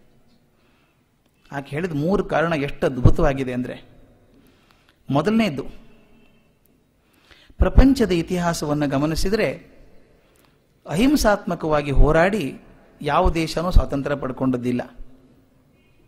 ಅಹಿಂಸೆಯನ್ನು ಅಸ್ತ್ರವನ್ನಾಗಿಟ್ಕೊಂಡು, ಕೆಲವೊಂದು ಬಾರಿ ಹಿಂಸೆ ಅಲ್ಲಿ ಆಗಿರ್ಬೋದು, ಆದರೆ ಅಹಿಂಸೆಯನ್ನು ಅಸ್ತ್ರವಾಗಿ ನೆಟ್ಟುಕೊಂಡು ಹೋರಾಡಿ ಪಡ್ಕೊಳ್ಳೋದಿದೆಯಲ್ಲ, ಅಂಥದ್ದು ಇತಿಹಾಸದಲ್ಲಿ ಆಗಿಲ್ಲ. ಭಾರತ ಮೊದಲನೇದು. ಅದು ಅಲ್ಲದೆ ನೀವು ಭಾರತೀಯರು ಭಾರಿ ಇಮೋಷನಲ್ ಜನ, ಭಾರಿ ಭಾವಾವೇಶ, ಸಣ್ಣ ಸಣ್ಣ ವಿಷಯಕ್ಕೆ ಜೋರಾಗಿ ಹೊಡೆದಾಡುವಂಥವ್ರು ನೀವು. ಆದರೆ ನಿಮ್ಮ ಕಾಶ್ಮೀರದಿಂದ ಕನ್ಯಾಕುಮಾರಿ ನೋಡಿದ್ರೆ ಅವ್ರ ಸ್ಟೈಲೇ ಬೇರೆ, ಅವ್ರ ಕಲ್ಚರ್ ಬೇರೆ ಎಲ್ಲ ಇರ್ತದೆ. ಇಷ್ಟಿದ್ರೂ ಕೂಡ ಇಂಥ ಎಲ್ಲ ಜನರನ್ನ, ಭಾವಾವೇಶಕ್ಕೊಳಗಾಗುವಂತಹ ಜನರನ್ನ ಸೇರಿಸಿಕೊಂಡು ಅಹಿಂಸೆಯನ್ನು ಅಸ್ತ್ರವನ್ನಾಗಿಟ್ಕೊಂಡು ಗಾಂಧೀಜಿ ಹೇಗೆ ನಡೆಸಿದ್ರು, ಅದು ಪವಾಡ ಅನಿಸುತ್ತೆ ನನಗೆ. ಅದು ಮೊದಲನೇ ಕಾರಣ. ಎರಡನೇದ್ದು ಬಹಳ ಮುಖ್ಯವಾಗಿರುವಂಥದ್ದು, ನಾನು ನಮ್ಮ ಪಕ್ಕದ ಮನೆಯವನ ಹತ್ರ ಜಗಳಾಡಿದರೆ 15 ದಿವಸ ಮಾತಾಡಲ್ಲ, ಅವನ ಹತ್ರ ಸ್ವಲ್ಪ ಜಾಸ್ತಿ ಜಗಳಾಡಿದ್ರೆ 1 ವರ್ಷ ಮಾತಾಡಲ್ಲ. ಅಂಥದ್ದು ನೀವು ಬ್ರಿಟಿಷರೊಂದಿಗೆ 100 ವರ್ಷ ಹೋರಾಡಿದ್ರಿ. You fought against British for more than 100 years ಹೋರಾಡಿದ್ರಿ. ಹೋರಾಡಿದ್ರು ಕೂಡ ಕೊನೆಗೆ ವೈರಿಗಳಾಗಿ ಸೆಪರೇಟ್ ಆಗಲಿಲ್ಲ. ಯು ಸೆಪರೇಟೆಡ್ ಆಸ್ ಫ್ರೆಂಡ್ಸ್, ಸ್ನೇಹಿತರಂಗೆ ಬೇರ್ಪಟ್ರಿ. ಅಷ್ಟೇ ಅಲ್ಲ, ವಿಕ್ಟೋರಿಯಾ ಮಹಾರಾಣಿಯ ಮರಿಮೊಮ್ಮಗ ಆದಂಥ ವೈಸ್ರಾಯ್ ಮೌಂಟ್ ಬ್ಯಾಟನ್ ಇದ್ರಲ್ಲ, ಅವರನ್ನು ನೀವು ಫಸ್ಟ್ ಗವರ್ನರ್ ಜನರಲ್ ಮಾಡ್ಕೊಂಡ್ರಿ. How could Gandhi convert an enemy into a friend? Gandhiji ವೈರಿಯನ್ನ ಸ್ನೇಹಿತನನ್ನ ಹೇಗೆ ಮಾಡ್ಕೊಂಡ್ರೆ ಹಾಗೆ. ಅದು ಅಲ್ಲದೆ ಮೌಂಟ್ ಬ್ಯಾಟನ್ ಹೇಳಬೇಕಾದ್ರೆ, whenever I saw Gandhi sitting in the church on the chair opposite to me, I always thought of Jesus Christ ಅಂತ ಹೇಳಬೇಕಾದ್ರೆ, ಇದು ಬರೀ ಅಡ್ಜಸ್ಟ್ಮೆಂಟ್ ಅಲ್ಲ, ಪ್ರೀತಿಯಿಂದ ಆದಂಥದ್ದು. ಮೌಂಟ್ ಬ್ಯಾಟನ್ ಡೈರೀಸ್ ಅಂತ ಪುಸ್ತಕ ಇದೆ, ತಾವು ಓದಬೇಕು. ಬಹಳ ಅದ್ಭುತ ಪುಸ್ತಕಗಳಿದೆ, ಮೌಂಟ್ ಬ್ಯಾಟನ್ ಡೈರೀಸ್ ಅಂತ. ಡೈರಿ ಬರೀತಿದ್ದ ಆಗಿನ ಕಾಲಕ್ಕೆ ಏನೇನಾಯಿತು ಅಂತ, ಅದೆಲ್ಲ ಇದೆ. ಅದನ್ನೆಲ್ಲ ಸ್ಟಡಿ ಮಾಡಿದ್ದೀನಿ ನಾನು, ಸ್ವಲ್ಪ ಅದನ್ನು ರೆಫರ್ ಮಾಡ್ತೇನೆ ನಾನು. ಅಂದ್ರೆ ಮೌಂಟ್ ಬ್ಯಾಟನ್ ಅಂತ ವೈರಿಯನ್ನ ಸ್ನೇಹಿತನನ್ನ ಗಾಂಧೀಜಿ ಹೇಗೆ ಮಾಡ್ಕೊಂಡ್ರು, ಇದೊಂದು. ಮೂರನೇದು ಬಹಳ ಮುಖ್ಯ ಕಾರಣ ಅಂತ ಹೇಳಿದ್ದಕ್ಕೆ, 38 ಜನವರಿ 1948, ಜನವರಿ 30, 1948 ಸಾಯಂಕಾಲ 5 ಗಂಟೆ 17 ನಿಮಿಷಕ್ಕೆ ಗಾಂಧೀಜಿಯವರ ಹತ್ಯೆ ಆಯಿತು ಬಿರ್ಲಾ ಹೌಸಲ್ಲಿ, ದೆಹಲಿಯಲ್ಲಿ. ಹತ್ಯೆ ಆದಂಥ ಸುದ್ದಿ ಅಮೆರಿಕದಲ್ಲಿ ಯುನೈಟೆಡ್ ನೇಷನ್ಸ್ ವಿಶ್ವಸಂಸ್ಥೆ ಇದೆಯಲ್ಲ, ಅದರ ಕಚೇರಿಗೆ ಸುದ್ದಿ ಮುಟ್ತು. ಮುಟ್ಟಿದ ತಕ್ಷಣ ಅಲ್ಲಿ ಏನು ಮಾಡಿದ್ರು ಅಂತ ಬಹಳ ಇಂಟ್ರೆಸ್ಟಿಂಗ್ ಆಗಿದೆ. ಸುದ್ದಿ ಮುಟ್ಟಿದ ತಕ್ಷಣ ಪ್ರತಿಯೊಂದು ದೇಶದ ಧ್ವಜವ ಮೇಲೆ ಇದೆ, ಆ ಬಿಲ್ಡಿಂಗ್ ತಲೆ ಮೇಲೆ ಪ್ರತಿಯೊಂದು ದೇಶದ ಧ್ವಜವನ್ನು ಇಟ್ಟಿದ್ದಾರೆ. ಗಾಂಧೀಜಿ ತೀರ್ಕೊಂಡ ಸುದ್ದಿಯಲ್ಲಿ ಮುಟ್ಟಿದ ತಕ್ಷಣ ಭಾರತದ ಧ್ವಜವನ್ನು ಅರ್ಧಕ್ಕೆ ಇಳಿಸಿದ್ರಂತೆ. ಭಾರತ ಧ್ವಜ ಒಂದಲ್ಲ, ಪ್ರಪಂಚದ ಎಲ್ಲ ದೇಶ ಧ್ವಜಗಳನ್ನು ಅರ್ಧಕ್ಕೆ ಇಳಿಸಿದ್ರು, ವಿಶ್ವಸಂಸ್ಥೆ ಧ್ವಜವನ್ನು ಅರ್ಧಕ್ಕೆ ಇಳಿಸಿದ್ರು. ದಯವಿಟ್ಟು ಗಮನಿಸಬೇಕಾದ್ದು, ಭಾರತದೊಂದೇ ಅಲ್ಲ, ಎಲ್ಲ ದೇಶದ ಧ್ವಜಗಳನ್ನ ಮತ್ತು ವಿಶ್ವಸಂಸ್ಥೆ ಧ್ವಜವನ್ನು ಕೂಡ ಅರ್ಧಕ್ಕಿಳಿಸಿದ್ರಂತೆ ಇವರ ಗೌರವಕ್ಕೋಸ್ಕರ. ಅವತ್ತಾದದ್ದು ಇವತ್ತಿನ ಈ ಕ್ಷಣದವರೆಗೆ ಇನ್ನೊಮ್ಮೆ ಆಗಿಲ್ಲ. ಅಲ್ಲಿ ಇರುವಂತಹ ಪದ್ಧತಿ ಏನು ಅಂದ್ರೆ, ಯಾವುದೇ ದೇಶದ ಒಬ್ಬ ರಾಷ್ಟ್ರಪತಿ ಅಥವಾ ಪ್ರಧಾನಮಂತ್ರಿ ಕಾಲವಾದ್ರೆ ಆ ದೇಶದ ಧ್ವಜವನ್ನು ಅರ್ಧಕ್ಕಿಳಿಸ್ತಾರೆ, ಅವರ ಗೌರವಾರ್ಥ. As a mark of respect to the head of the state, the flag of that country on the United Nations is lowered to half. But when Gandhi's news reached New York, not only flag of India, but the flags of all the nations of the world and the flag of United Nations were lowered to half as a mark of respect to a man who never occupied any position of power. ಅದು ಮುಖ್ಯ. ಯಾವುದೇ ಅಧಿಕಾರದಲ್ಲಿ ಇಲ್ಲದೆ ಇರುವಂತಹ ಮನುಷ್ಯನಿಗೋಸ್ಕರ ಇದು ಆದದ್ದು ಮೊದಲನೇ ಸಲ, ಇದು ಕೊನೆಯ ಸಲ, ಇಲ್ಲಿವರೆಗೂ, ಈ ಕ್ಷಣದವರೆಗೂ. ಅವಾಗ ಕೇಳಿದ್ರಂತೆ ಸೆಕ್ರೆಟರಿ ಜನರಲ್ಗೆ ಯಾಕೆ ಇದು ಇಳಿಸಿದ್ರಿ ಅಂತ, ಯಾಕೆ ಧ್ವಜವನ್ನು ಇಳಿಸಿದ್ರಿ ಅಂದಾಗ ಉತ್ತರ ಬಹಳ ಚಂದ ಕೊಡ್ತಾರೆ ಅವರು. ಉತ್ತರ ಹೇಳ್ತಾರೆ, I am not ಮೌರ್ನಿಂಗ್ the death of Gandhi, I am ಮೌರ್ನಿಂಗ್ the death of humanity ಅಂತ. ನಾನು ಗಾಂಧೀಜಿಯವ್ರನ್ನ ತೀರ್ಕೊಂಡ್ರು ಅಂತ ಹೇಳಿ ದುಃಖ ಪಡ್ತಾ ಇಲ್ಲಪ್ಪ, ಮಾನವತೆ ಸತ್ತು ಹೋಯ್ತಲ್ಲ ಅಂತ ದುಃಖ ಪಡ್ತಾ ಇದ್ದೀನಿ. ಗಾಂಧೀಜಿ ಅಂತವ್ರನ್ನ ಕೊಲ್ಲಬೇಕಾದ್ರೆ ಮಾನವತೆ ಸತ್ತು ಹೋಗಿರ್ಬೇಕು ಅಂತ ಹೇಳ್ತಾರಂತೆ. ಆ ಹುಡುಗಿ ಹೇಳಿದ್ದು, ಇಂಥ ಮನುಷ್ಯ ಹೇಗಿದ್ರು ಅಂತ ಅರ್ಥ ಮಾಡ್ಕೋಬೇಕು ಸರ್, ನಾನು ಈ 3 ಕಾರಣಕ್ಕೋಸ್ಕರ ಗಾಂಧಿನ ಓದ್ಬೇಕಂತಿದ್ದೀನಿ ಅಂತ. ನನಗೆ ಅದ್ಭುತ ಅನಿಸ್ಬಿಡ್ತು. ಯಾಕನ್ನಿಸ್ತು ಅಂದರೆ, ಆ ಸ್ವೀಡನ್ ದೇಶದ ಹುಡುಗಿಗೆ ಆ ಪ್ರೀತಿ ಇದೆ. ಯಾವ ಕಾರಣಕ್ಕೋಸ್ಕರ ಆಕೆ ಮೆಚ್ಕೊಂಡಿದ್ದೀನಿ ಗಾಂಧೀಜಿನ ಅಂತ ಹೇಳಿದ, 3 ಕಾರಣಕ್ಕೋಸ್ಕರ ಅಂತ. ನಾ ಹೇಳಿದೆ, ಈ 3 ಕಾರಣ ನಮ್ಮೂರಿಗೆ ಗೊತ್ತಾದ್ರೂ ಸಾಕಮ್ಮ, ಪ್ರೀತಿ ಬರುತ್ತೆ ನಮ್ಮ ಗಾಂಧೀಜಿ ಬಗ್ಗೆ ಅಂತ. ಈ ಯಾಕೆ ಹೇಳಿದೆ ಅಂತಂದಾಗ, ಇತ್ತೀಚೆಗೆ ನಾನು ಕೆಲವೊಂದು ಕಾಲೇಜ್ಗಳಿಗೆ ಹೋಗಿದ್ದೆ. ನನ್ನ ಕೆಲಸ ಅದು, ಮೇಸ್ಟರ್ ಆದ್ದರಿಂದ ಹೋಗ್ತಾ ಇರ್ತೇನೆ. ಯಾವುದೋ ಒಂದು ಇಂಜಿನಿಯರಿಂಗ್ ಕಾಲೇಜ್ ಇನಾಗ್ರೇಷನ್ಗೆ ಹೋಗಿದ್ದೆ. ಹೋದಾಗ ಸಾವಿರಾರು ಜನ ಪೇರೆಂಟ್ಸು ಮಕ್ಕಳೆಲ್ಲ ಇದ್ದಾರೆ. ಇಂಜಿನಿಯರಿಂಗ್ ಕಾಲೇಜ್ ಸ್ಟೂಡೆಂಟ್ಸ್ ಸೇರ್ಕೊಂಡಿದ್ದಾರೆ. ಮೊದಲನೇ ವರ್ಷದ ಕ್ಲಾಸ್ ಶುರು ಆಗಬೇಕು. ಪಾಠ ಮಾಡ್ತಾ ನಾನು ಗಾಂಧೀಜಿ ಬಗ್ಗೆ ಏನೋ ಮಾತು ಬಂತು. ಹೇಳಿದ ತಕ್ಷಣ ಕೆಲವರು ನಗೋದು ಕಾಣಿಸ್ತು, ಅಂದರೆ ವ್ಯಂಗ್ಯವಾಗಿ ನಗುವಂಥದ್ದು ಕಾಣಿಸ್ತು. ತಕ್ಷಣ ಕೇಳಿದ್ರೆ, ಗಾಂಧೀಜಿನ ಕಂಡ್ರೆ ಇಷ್ಟ ಆಗದೆ ಇರೋವಂಥವ್ರು ಯಾರು ಇದ್ದೀರಾ ಇಲ್ಲಿ ಅಂತ ಕೇಳಿದೆ. ತಂದು ಅಷ್ಟೇ, ಅದು ಹಂಗೆ ಪಬ್ಲಿಕಲ್ಲಿ ಕೇಳಬಾರ್ದು. ಕೇಳಿದೆ. ಕೇಳಿದ ತಕ್ಷಣ ನನಗೆ ಯಾರು ಕೈ ಎತ್ತಲಿಕ್ಕಿಲ್ಲ ಅಂದ್ಕೊಂಡಿದ್ದೆ. ನನಗೆ ಆಶ್ಚರ್ಯ ಅಂದರೆ 100 ಕೈ ಮೇಲೆ ಹೋಯ್ತು, 100 ಕೈ. ಇಷ್ಟ ಇಲ್ಲ ಗಾಂಧಿ ಕಂಡ್ರೆ ಅಂತ. ಮುಂದೆ ಹುಡುಗಿ ಕೂತಿದ್ಲು, ಆಕೆನೂ ಕೈ ಎತ್ತಿಲ್ಲ, ಬಾ ಇಲ್ಲಿ ಮೇಲೆ ಅಂತ ಕರೆದೆ. ಆಕೆ ಮೇಲೆ ಬಂದು ಮೈಕ್ ಕೊಟ್ಟು ಕೇಳಿದೆ ಆಕೆಗೆ, ಯಾಕಮ್ಮ ಗಾಂಧಿ ಕಂಡ್ರೆ ಇಷ್ಟ ಇಲ್ಲ, ಏನು ಪ್ರಾಬ್ಲಮ್ಮು ಏನು ಅಂತ ಕೇಳಿದೆ. ಆಕೆ ಎಲ್ಲೋ ಜರ್ನಲಿಸ್ಟ್ ಆಗಬೇಕು, ತಪ್ಪು ಇಂಜಿನಿಯರಿಂಗ್ ಕೋರ್ಸಿಗೆ ಬಂದಿದ್ದಾಳೆ. ಎಷ್ಟು ಚೆನ್ನಾಗಿ ಉತ್ತರ ಕೊಟ್ಟು ಮಾತಾಡೋ ಸ್ಟೈಲ್ ಹೇಗಿತ್ತು ಅಂದರೆ ಜರ್ನಲಿಸ್ಟ್ ಮಾತಾಡೋಂಗಿತ್ತು. ಸರ್, ನೀವು ಹರಿಲಾಲ್ ಗಾಂಧಿ ಓದಿಲ್ವಾ ಸರ್? ಓದಿಲ್ವಾ? ಒಬ್ಬ ಮಗನಿಗೆ ತಂದೆ ಆಗದಂತಹ ಗಾಂಧಿ ರಾಷ್ಟ್ರಪಿತ ಆಗೋದಕ್ಕೆ ಹೆಂಗೆ ಸಾಧ್ಯ ಇದೆ ಅಂತ ಒಂದು ಸ್ಟೈಲಿಶ್ ಆಗಿ ಡೈಲಾಗ್ ಹೊಡೆದು, ಒಬ್ಬ ಮಗನಿಗೆ ತಂದೆ ಆಗಲಾರದಂಥ ಗಾಂಧಿ ರಾಷ್ಟ್ರಪಿತ ಆಗೋದಕ್ಕೆ ಹೆಂಗೆ ಸಾಧ್ಯ ಇದೆ ಅಂತ ಹೇಳಿದ್ಲು. ಅದು ಭಲೆ, ವೆರಿ ಗುಡ್. ಗಾಂಧೀಜಿಗೆ ಎಷ್ಟು ಜನ ಮಕ್ಕಳಮ್ಮ ಅಂತ ಕೇಳಿದೆ. ಗೊತ್ತಿಲ್ಲ ಸರ್ ಅಂದು. ಗಾಂಧೀಜಿಗೆ ಎಷ್ಟು ಜನ ಮಕ್ಕಳು ಗೊತ್ತಿಲ್ಲ, ಒಬ್ಬ ಹರಿಲಾಲ್ ಗಾಂಧಿ ಗೊತ್ತು. ನಾನು ಯಾಕೆ ಈ ಮಾತನ್ನು ಹೇಳ್ತಿದ್ದೀನಿ ಅಂತಂದರೆ, ಗಾಂಧೀಜಿ ಯಾವುದನ್ನು ಮುಚ್ಚಿಡಲಿಲ್ಲ, ಹರಿಲಾಲ್ನೂ ಮುಚ್ಚಿಡಲಿಲ್ಲ. ಅವರು ಯಾವತ್ತೂ ಮುಚ್ಚಿಡಲಿಲ್ಲ. ಅವರು ಮುಚ್ಚಿಟ್ಟಿದ್ರೆ ಅದೊಂದು ಸ್ಕ್ಯಾಮ್ ಆಗಬಹುದಾಗಿತ್ತೇನೋ ಅಲ್ವಾ? ಆದರೆ ಗಾಂಧೀಜಿ ಮುಚ್ಚಿಡೋ ಪ್ರಯತ್ನನೇ ಮಾಡಲಿಲ್ಲ. ಎಲ್ಲವೂ ಓಪನ್ ಬುಕ್ಕೇ ಅದು. ಆದರೆ ಇದು ಹೊಸದೇನೋ ಅಂದಂತನ್ನೋ ಹಾಗೆ, ಹರಿಲಾಲ್ ಮುಚ್ಚಿಟ್ಟಿದ್ರೆ ಅಂತನೋ ಹಾಗೆ ಏನು ಮುಚ್ಚಿಡಲಿಲ್ಲ, ಓದಲಿಲ್ಲ ಅಷ್ಟೇನೆ. ನೀವು ಗಾಂಧೀಜಿ ಬಗ್ಗೆ ಓದಿದ್ರೆ ಹರಿಲಾಲ್ ಬಗ್ಗೆ ಏನು ಮುಚ್ಚಿಡುವಂಥದ್ದು ಏನಿಲ್ಲ, ಬರೆದೇ ಬಿಟ್ಟಿದ್ದಾರೆ, ಅವರೇ ಬರೆದಿದ್ದಾರೆ. ಕಸ್ತೂರ್ಬಾ ಪತ್ರ ಕೂಡ ಓಪನ್ ಇದೆ. ಕಸ್ತೂರ್ಬಾ ಹರಿಲಾಲ್ಗೆ ಬರೆದಂಥ ಪತ್ರ ಕೂಡ ಓಪನ್ ಇದೆ. ಆಕೆ ಹೇಳಿದೆ, ನೋಡಮ್ಮ, 3 ಜನ ಮಕ್ಕಳು ಒಳ್ಳೆಯವರಾದರು ಅಂತ ನೀವು ಗಾಂಧೀಜಿಗೆ ಮರ್ಯಾದೆ ಕೊಡೋಕೆ ತಯಾರಿಲ್ಲ. ಒಬ್ಬ ಹುಡುಗ ಸರಿ ಆಗಲಿಲ್ಲ ಅಂತ ಅವರಿಗೆ ಹೇಳ್ತೀರಲ್ಲ ಅಂದೆ. ಅಂದು ಈ 3-4 ಮಾತನ್ನು ಗಾಂಧೀಜಿ ಬಗ್ಗೆ ಮಾತಾಡಿದೆ. ನನ್ನ ಮಕ್ಕಳ ಬಗ್ಗೆ ತುಂಬ ಪ್ರೀತಿ ಇದೆ. ಆ ಮಾತಾಡಿ ಮುಗಿದ ಮೇಲೆ ಒಬ್ಬ ಹುಡುಗ ಎದ್ದು ನಿಂತ್ಕೊಂಡ. ಅಲ್ಲಿ ಇದಾದದ್ದು ಇತ್ತೀಚೆಗೆ 1 ತಿಂಗಳಿಂದ ಆದದ್ದು. ಎದ್ದು ನಿಂತ್ಕೊಂಡ. ಸರ್, ನಾನು ವಿಷಯ ಹೇಳ್ಬೇಕು sir, I want to talk something sir ಅಂದ. ಬಾಪ ಮೇಲೆ ಅಂತ ಕರೆದೆ. ಸ್ಟೇಜ್ ಮೇಲೆ ಬಂದು ನಾನು ಮೈಕಲ್ಲಿ ಮಾತಾಡ್ಬೇಕು ಸರ್ ಅಂತ. ಮಾತಾಡು ಅಂತ ಹೇಳಿದೆ. ಏನು ಹೇಳಿದೆ ಗೊತ್ತಾ ಸರ್? ದಯವಿಟ್ಟು ಕೈ ಮುಗಿತೀನಿ ಸರ್, ನಿಮಗೆ ಇದೇ ಮತ್ತೆ ಕೈ ಮುಗಿತೀನಿ ಸರ್. ನೀವು ಕಾಲೇಜಿಗೆ ಹೋಗಿದ್ದೀನಿ ಹೇಳಿ ಸರ್ ದಯವಿಟ್ಟು. ಕಾಲೇಜಿಗೆ ಹೇಳಿ ಸರ್ ದಯವಿಟ್ಟು. ಎಲ್ರಿಗೂ ನಮ್ಮ ಅಭಿಪ್ರಾಯ ಬರೋದು ಹೇಗಿದೆ ಗೊತ್ತಾ? ಇವತ್ತೇನಾದರೂ ತೊಂದರೆ ಆಗಿದ್ರೆ ಗಾಂಧೀಜಿನೇ ಕಾರಣ ಅನ್ನೋಂಗಿದೆ ಸರ್. ಏನು ಅನಾಹುತ ಆದರೂ ಆದರೆ ಅವರೇ ಕಾರಣ ಅಂತ ಅನ್ನೋಂಗಿದೆ. ದಯವಿಟ್ಟು ಹೇಳಿ ಸರ್, ನಾನು ಮಾಡ್ತೀನಿ ಸರ್, ಎಲ್ಲ ಕಾಲೇಜ್ಗೂ ಹೇಳ್ಕೊಂಬರ್ತೀನಿ ಅಂತ.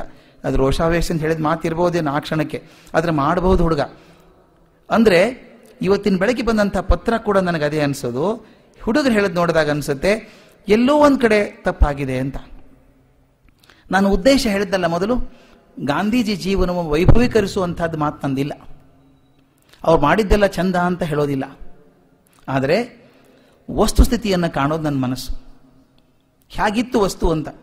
ಗಾಂಧೀಜಿ ಕೂಡ ಒಬ್ಬ ಮನುಷ್ಯ. ಅದಕ್ಕೆ ನನ್ನ ಹೆಸರು ಕೊಟ್ಟದ್ದು ಗಾಂಧಿ ಮಹಾತ್ಮ ಅಂತ. ಗಾಂಧಿ ಒಬ್ಬ ಹುಡುಗ. ಅಂತ ಒಬ್ಬ ಸಾಮಾನ್ಯವಾದಂಥ ಹುಡುಗ ಒಂದು ದಿವಸ ಮಹಾತ್ಮ ಆಗ್ತಾರೆ ಅಂತಂದ್ರೆ ಅವರ ಜೀವನದಲ್ಲಿ ಯಾವ್ಯಾವ ಕ್ಷಣಗಳಲ್ಲಿ ಅವರ ವ್ಯಕ್ತಿತ್ವ ಹರಳುಗಡ್ತಾ ಹೋಯಿತು ಅನ್ನೋದನ್ನು ಕಾಣಬೇಕು ನಾವು. ಸಾಮಾನ್ಯ ವ್ಯಕ್ತಿತ್ವ. ಯಾವ ಪಾಲಕರು ಅಭಿಮಾನ ಪಡುವಂಥ ಬಾಲ್ಯ ಏನಲ್ಲ ಅದು, ಅತ್ಯಂತ ಸಾಮಾನ್ಯವಾದಂಥ ಬಾಲ್ಯ. ಇವತ್ತೇನದಂಥ ಮಕ್ಕಳಿದ್ರೆ ನಾವು ಇದಕ್ಕೆ ಕರ್ಕೊಂಡು ಬಿಡ್ತೀವಿ, ಮೆಂಟಲ್ ಡಿಸೆಬಿಲಿಟಿ ಅಂತ ಕರ್ಕೊಂಡು ಹೋಗ್ಬಿಡ್ತಿದ್ವಿ. ನಾವು ಕರ್ಕೊಂಡು ಹೋಗ್ಬಿಟ್ಟು ಡಿಸ್ಲೆಕ್ಸಿಕ್ ಟೆಸ್ಟ್ ಮಾಡಿಸಿ ನಮ್ಮ ಹುಡುಗ ಚೆನ್ನಾಗಿ ಪಾಸ್ ಆಗಲ್ಲ ನೋಡಿ ಸರ್ ಅಂತಿದ್ವಿ. ಯಾಕಂದ್ರೆ 90 ಕೆಳಗೆ ಬಂದರೆ ಅಪರಾಧ ಅಲ್ವಾ ಈಗಿನ ಕಾಲದಲ್ಲಿ. 90 ಕೆಳಗೆ ಎಷ್ಟು ಬಂದರೂ ಒಂದಲ್ಲೇ. ಅಂಥದ್ದು ಗಾಂಧಿ ಪಾಪ ಕಷ್ಟಪಟ್ಟು ಪಾಸ್ ಆಗೋದವರು. ಅಂಥ ಬಾಲ್ಯ. ಆದರೆ ಕೊನೆಗೆ 79 ವರ್ಷ ಆಗೋ ಹೊತ್ತಿಗೆ ಮಹಾತ್ಮ ಆಗಬೇಕಾದ್ರೆ ಅದು ಏನು ಸಾಧನೆ ಇದ್ದಿದ್ದಿತ್ತು ಅಂತ ಕರ್ಕಿಯವ್ರು ಬಹಳ ಚೆನ್ನಾಗಿ ಬರೀತಾರೆ. ತಿಳಿ ನೀಲದಲ್ಲಿ ಲೀನವಾಗಿ ಅವ ಹೋದ ದೂರ ದೂರ, ಅವ ಬಿಟ್ಟ ಬೆಳಕು ಇನ್ನೊಮ್ಮೆ ಏಕೆ ಬಾರ. ಅದರಲ್ಲಿ ಹೇಳ್ತಾರೆ, ಆಶ್ಚರ್ಯ ಆಗೋದೇನೆಂದ್ರೆ ತುಂಬಾ ಸಾಮಾನ್ಯ ಜೀವ, ಕಬ್ಬಿಣ, ಕರಿ ಕಬ್ಬಿಣ. ಅದು ಯಾವ ರಸ ಸೋಂಕಿತು, ಯಾವ ಶಿಲೆ ಸೋಗಿತ್ತು ಅದು ನೋಡ್ಬೇಕಲ್ಲ ನಾನು. ಅದು ಉದ್ದೇಶ ನನ್ನ ಚಿತ್ರ ಇರೋದು. ಯಾವ ಜೀವನದ ಕ್ಷಣಗಳಲ್ಲಿ ಅವ್ರ ವ್ಯಕ್ತಿತ್ವ ಹರಳುಗಡ್ತಾ ಹೋಯಿತು, ಆ ಘಟನೆಗಳ ಮೂಲಕ ನಾನು ಹೆಣೆಯೋಕೆ ಪ್ರಯತ್ನ ಮಾಡ್ತಿದ್ದೀನಿ. ದೊಡ್ಡ ಭಾಷಣ ಮಾಡೋದು ಉದ್ದೇಶ ಅಲ್ಲ, ಘಟನೆಗಳ ಮೂಲಕ ಒಬ್ಬ ವ್ಯಕ್ತಿತ್ವ. ಒಂದು ಘಟನೆ ಅಂದ್ರೆ ವ್ಯಕ್ತಿತ್ವದ ಜೀವನಕ್ಕೆ ಒಂದು ಕಿಟಕಿ ಇದ್ದ ಹಾಗೆ. ಕಿಟಕಿ ನೋಡಿದಾಗ ಒಂದು ಕ್ಷಣದಲ್ಲಿ ಯಾವ ಮನುಷ್ಯ ಹೇಗೆ ನಡ್ಕೋತಾನೆ ನೋಡಿದಾಗ ಅವನ ವ್ಯಕ್ತಿತ್ವ ಹೇಗೆ ನಿರ್ಮಾಣ ಆಗಿರಬೇಕು ಅಂತ ಒಂದು ಪ್ರಜ್ಞೆ ಬರುತ್ತೆ. ಅದಕ್ಕೆ ಅವರ ಜೀವನದ ಘಟನೆಗಳ ಮೂಲಕ ಗಾಂಧೀಜಿ ವ್ಯಕ್ತಿತ್ವವನ್ನು ಬೆಳೆಸೋದಕ್ಕೆ ಪ್ರಯತ್ನ ಮಾಡಬೇಕು ಅಂದ್ಕೊಂಡಿದ್ದೇನೆ. ಅವರು ಮಾಡಿದ್ದು ಹೇಳಿದ್ದು ಯಾವುದು ಆ ದಿನಗಳಿಗೆ ಸರಿಯಾಗಿತ್ತು ಅದು ಸಾರ್ವಕಾಲಿಕವಾಗಿದ್ದಿರ್ಲಿಕ್ಕಿಲ್ಲ. ಈ ಕ್ಷಣಕ್ಕೆ ಸರಿ ಅಂತ ಹೇಳಿರ್ತಾರೆ. ಯಾರೋ ಗಾಂಧೀಜಿ ಕೇಳ್ತಾರೆ, ಅಲ್ಲ ನೀವು 1929 ಹಿಂಗೆ ಹೇಳಿದ್ರಿ, 1942 ಹೇಗೆ ಹೇಳ್ತಿರಲ್ಲ ಅಂದ್ರಂತೆ. ಹೌದು, 29ಗೆ ಅಷ್ಟೇ ತಿಳುವಳಿಕೆ ಇತ್ತು ನನಗೆ, ಮುಚ್ಚಿಡುವಂಥದ್ದಿಲ್ಲ. ಹೌದು, ಹಾಗೆ ಅನ್ಕೊಂಡಿದ್ದೆ ನಾನು. ಈಗ ನನ್ನ ಬೆಳವಣಿಗೆ ಆಗಿದೆಯಲ್ಲ, ನಾನು ಇಲ್ಲಿ ಬಂದಿದ್ದೇನೆ, ಈಗ ಇದು ಸರಿ ಅನ್ಸುತ್ತೆ ನನಗೆ. ತೆರೆದ ಮನಸ್ಸು. ಇದನ್ನ ಆಗ ಹೇಳಿದ್ದು ಆ ಕಾಲಕ್ಕೆ ಸಮರ್ಪಕವಾಗಿರಬಹುದು. ನಾವು ಈಗ ಕೂತ್ಕೊಂಡು ಚರ್ಚೆ ಮಾಡ್ತೀವಿ ನೋಡಿ, ಗಾಂಧೀಜಿ ತಪ್ಪು ಹೇಳಿದ್ರು ಅದನ್ನ ಅಂತ ಹೇಳ್ತೀವಿ. ಇದು ಒಂದು ಕ್ರೂಡ್ ಎಕ್ಸಾಂಪಲ್ ಕೊಡೋದಾದ್ರೆ, ಕ್ರಿಕೆಟಲ್ಲಿ ಬಾಲು ಪ್ಯಾಡಿಗೆ ಬಡಿತದೋ ಎಲ್ಲೋ ಬಡಿದು ಹೋಗ್ತದೆ, ಅಪೀಲ್ ಮಾಡ್ತಾರೆ, ಒಂದು ಕಿರ್ಚ್ಕೋತಾರೆ ಎಲ್ಲರೂ. ಅಲ್ಲಿ ಅಂಪೈರ್ ನಿಂತ್ಕೊಂಡು ಔಟು ಅಂತಾನೆ, ಇಲ್ಲ ಅಂತ ಅಂತಾನೆ. ಇಲ್ಲಿ ಆರಾಮಾಗಿ ಏರ್ ಕಂಡೀಷನ್ ಬಾಕ್ಸಲ್ಲಿ ಕೂತಿದ್ದಾರೆ ನೋಡಿ ಕಾಮೆಂಟೇಟ್ರು. ಅವ್ರಿಗೊಂದು ಅವಕಾಶ ಇದೆ, 6 ಸಲ 7 ಸಲ ರಿಪ್ಲೇ ನೋಡಿ, ಅದು ಮ್ಯಾಗ್ನಿಫೈ ಮಾಡಿ, ಸ್ನಿಕೋಮೀಟ್ರು ಎಲ್ಲ ಮೀಟರ್ ಹಾಕಿ ಚೆಕ್ ಮಾಡಿ, ಓಹೋ ಅಂಪೈರ್ ಈಸ್ ರಾಂಗ್ ಅಂತ ಹೇಳ್ತಾರೆ ಇವರು. ಈ ಅವಕಾಶ ಪಾಪ ಅವನಿಗಿದೆಯಾ? ಆ ಕ್ಷಣದಲ್ಲಿ ಏನಾಗಬೇಕು ಅದು ಮಾಡಿದಾನೆ ಪಾಪ ಅವನು. ಆದ್ರಿಂದ ಅವರು ಹೇಳಿದ್ದು ಕೆಲವೊಂದು ಸಾರ್ವಕಾಲಿಕವಾಗಿರ್ಲಿಕ್ಕಿಲ್ಲ, ಆ ಕ್ಷಣಕ್ಕೆ ಮಾತ್ರ ಹೊಂದಿದಂಥದ್ದಾಗಿರ್ಬೇಕು. ಕೆಲವೊಂದು ವಿಷಯಗಳು ಅವರು ಬೆಳೆದ ರೀತಿಯಿಂದ ಬಂದಂಥದ್ದಾಗಿರ್ಬೇಕು. ಅವ್ರು ಬೆಳೆದಂಥ ಒಂದು ಪರಂಪರೆ ಇದೆಯಲ್ಲ, ವೈಷ್ಣವ ಪರಂಪರೆಯಲ್ಲಿ ಬೆಳೆದಂಥದ್ದು, ಆ ಸಾಮಾಜಿಕ ಬಂಧನ ಏನಿತ್ತು ಅವರಿಗೆ, ಬೆಳೆದಂಥ ವಾತಾವರಣ ಕೂಡ ಅವರ ಕೆಲವು ನಿರ್ಧಾರಗಳಿಗೆ ಕಾರಣವಾಗಿದ್ದಿರಬೇಕು. ಒಂದು ಬಹಳ ಮುಖ್ಯ ಮಾತು ಹೇಳ್ತಾರೆ, you can't escape your childhood ಅಂತ. You can't escape your childhood at any time. ನಿಮ್ಮ ಬಾಲ್ಯವನ್ನು ಎಂದೂ ನೀವು ಪಾರಾಗೋದಕ್ಕೆ ಸಾಧ್ಯ ಇಲ್ಲ ಅಂತ. Child is the father of man ಅಂತ ಹೇಳ್ತೀವಲ್ಲ, ಅದು ಇನ್ನೊಂದು ಅರ್ಥ ಏನು ಸೈಕಾಲಜಿ ಪ್ರಕಾರ ಅಂದ್ರೆ, ನಿಮಗೆ 75 ವರ್ಷ ಆದಾಗ ನೀವು ಹೇಗಿರ್ತೀರಿ ಅಂತ ಕಲ್ಪನೆ ಮಾಡಬೇಕಾದ್ರೆ, ನೀವು ಸಣ್ಣವರಿದ್ದಾಗ ಹೇಗಿದ್ರಿ ಅಂತ ಲೆಕ್ಕ ಹಾಕೊಳ್ಳಿ, ಹಂಗೆ ಆಗ್ತೀವಿ ವಾಪಸ್. ಮತ್ತೆ ನಾವು ವಾಪಸ್ ಅಲ್ಲಿಗೆ ಬರ್ತೀವಿ. ನಮ್ಮ ಬಾಲ್ಯ ಮತ್ತು ವಾಪಸ್ ಅಲ್ಲಿಗೆ ಕರ್ಕೊಂಡು ಹೋಗ್ತದೆ ನಮ್ಮನ್ನ. ಕೆಲವರು ನೋಡಿದ್ದೀನಿ ನಾನು, ತುಂಬಾ ಶ್ರೀಮಂತರಿರ್ತಾರೆ, ಬಾಲ್ಯದಲ್ಲಿ ಬಡತನ ಇತ್ತು, ಮುಂದೆ ಶ್ರೀಮಂತಿಕೆ ಬಂದ್ರೆ ವಯಸ್ಸಾದ್ಮೇಲೆ ಮತ್ತೆ ಬಡತನಕ್ಕೆ ಹೋಗ್ತಾರೆ ಮತ್ತೆ ಅವರು. ನಮ್ಮ ಅಜ್ಜಂದ ಎಕ್ಸಾಂಪಲ್ ಹೇಳ್ಬೇಕು, ಮತ್ತೆ ನಾನು ಹೊರಗಿನವ್ರು ಹೇಳೋದು ಬೇಡ, ಎಲ್ಲರ ಮನೆಯಲ್ಲಿ ಆಗ್ತಿರುವಂಥದ್ದೇ ಇದು. ನಮ್ಮ ಅಜ್ಜ ಬಹಳ ಬಡತನದಲ್ಲಿ ಬೆಳೆದಂಥವನು. ನಮ್ಮ ತಂದೆಯನ್ನು ತುಂಬ ಚೆನ್ನಾಗಿ ಬೆಳೆಸಿದ್ರು. ನಮ್ಮ ತಂದೆ ಬಡತನದ ಝಳ ತಟ್ಟದಂಗೆ ಬೆಳೆಸಿದ್ರು. ನಮ್ಮ ಅಜ್ಜ ಮುಂದೆ ನೌಕರಿ ಸೇರ್ಕೊಂಡಾಗ ಕೆಲಸ ಹಿ ಲಿವ್ಡ್ ವಿತ್ ವೆಂಜನ್ಸ್. ಜೀವನವನ್ನ ಹಠಪಟ್ಟು ಚೆನ್ನಾಗಿ ಬದುಕಿದ. ಆಗಿನ ಕಾಲಕ್ಕೆ ಆ ಸೋಪೆ ಬರಬೇಕು, ಆ ಬಟ್ಟೆ ಇರಬೇಕು ಅಂತ ಹೇಳಿ ಮಗನಿಗೆ ಏನು ಕೊಡಬೇಕೆಲ್ಲ ಕೊಟ್ಟು ಬೆಳೆಸಿದಂಥ ಮನುಷ್ಯ. ಆದರೆ ರಿಟೈರ್ಮೆಂಟ್ ಆದಮೇಲೆ ನಮ್ಮ ಅಜ್ಜನಿಗೆ 80 ವರ್ಷ ವಯಸ್ಸಾದಾಗ ನಮ್ಮ ತಂದೆ ಒಳ್ಳೆ ಅಧಿಕಾರದಲ್ಲಿದ್ದರು. ಅವ್ರು ಬಟ್ಟೆ ಬರೆ ಕೊಡೋದು ಏನೂ ಕಷ್ಟ ಇರಲಿಲ್ಲ.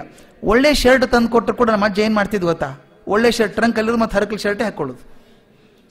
ಯಾಕಪ್ಪ ಹಳೆ ಶರ್ಟ್ ಹಾಕಿ, ಇದು ಚೆನ್ನಾಗಿದೆಯಲ್ಲೋ, ನಾನೇನು ಮದುವೆ ಆಗೋದಿದೆಯಾ, ಹೊರಗೆ ಹೋಗೋದಿದೆಯಾ, ಎಲ್ಲಿ ಹೋಗೋದಿದೆ, ಮನೇಲಿ ಇರ್ತೀನಿ ಸಾಕು ಅನ್ನೋದು.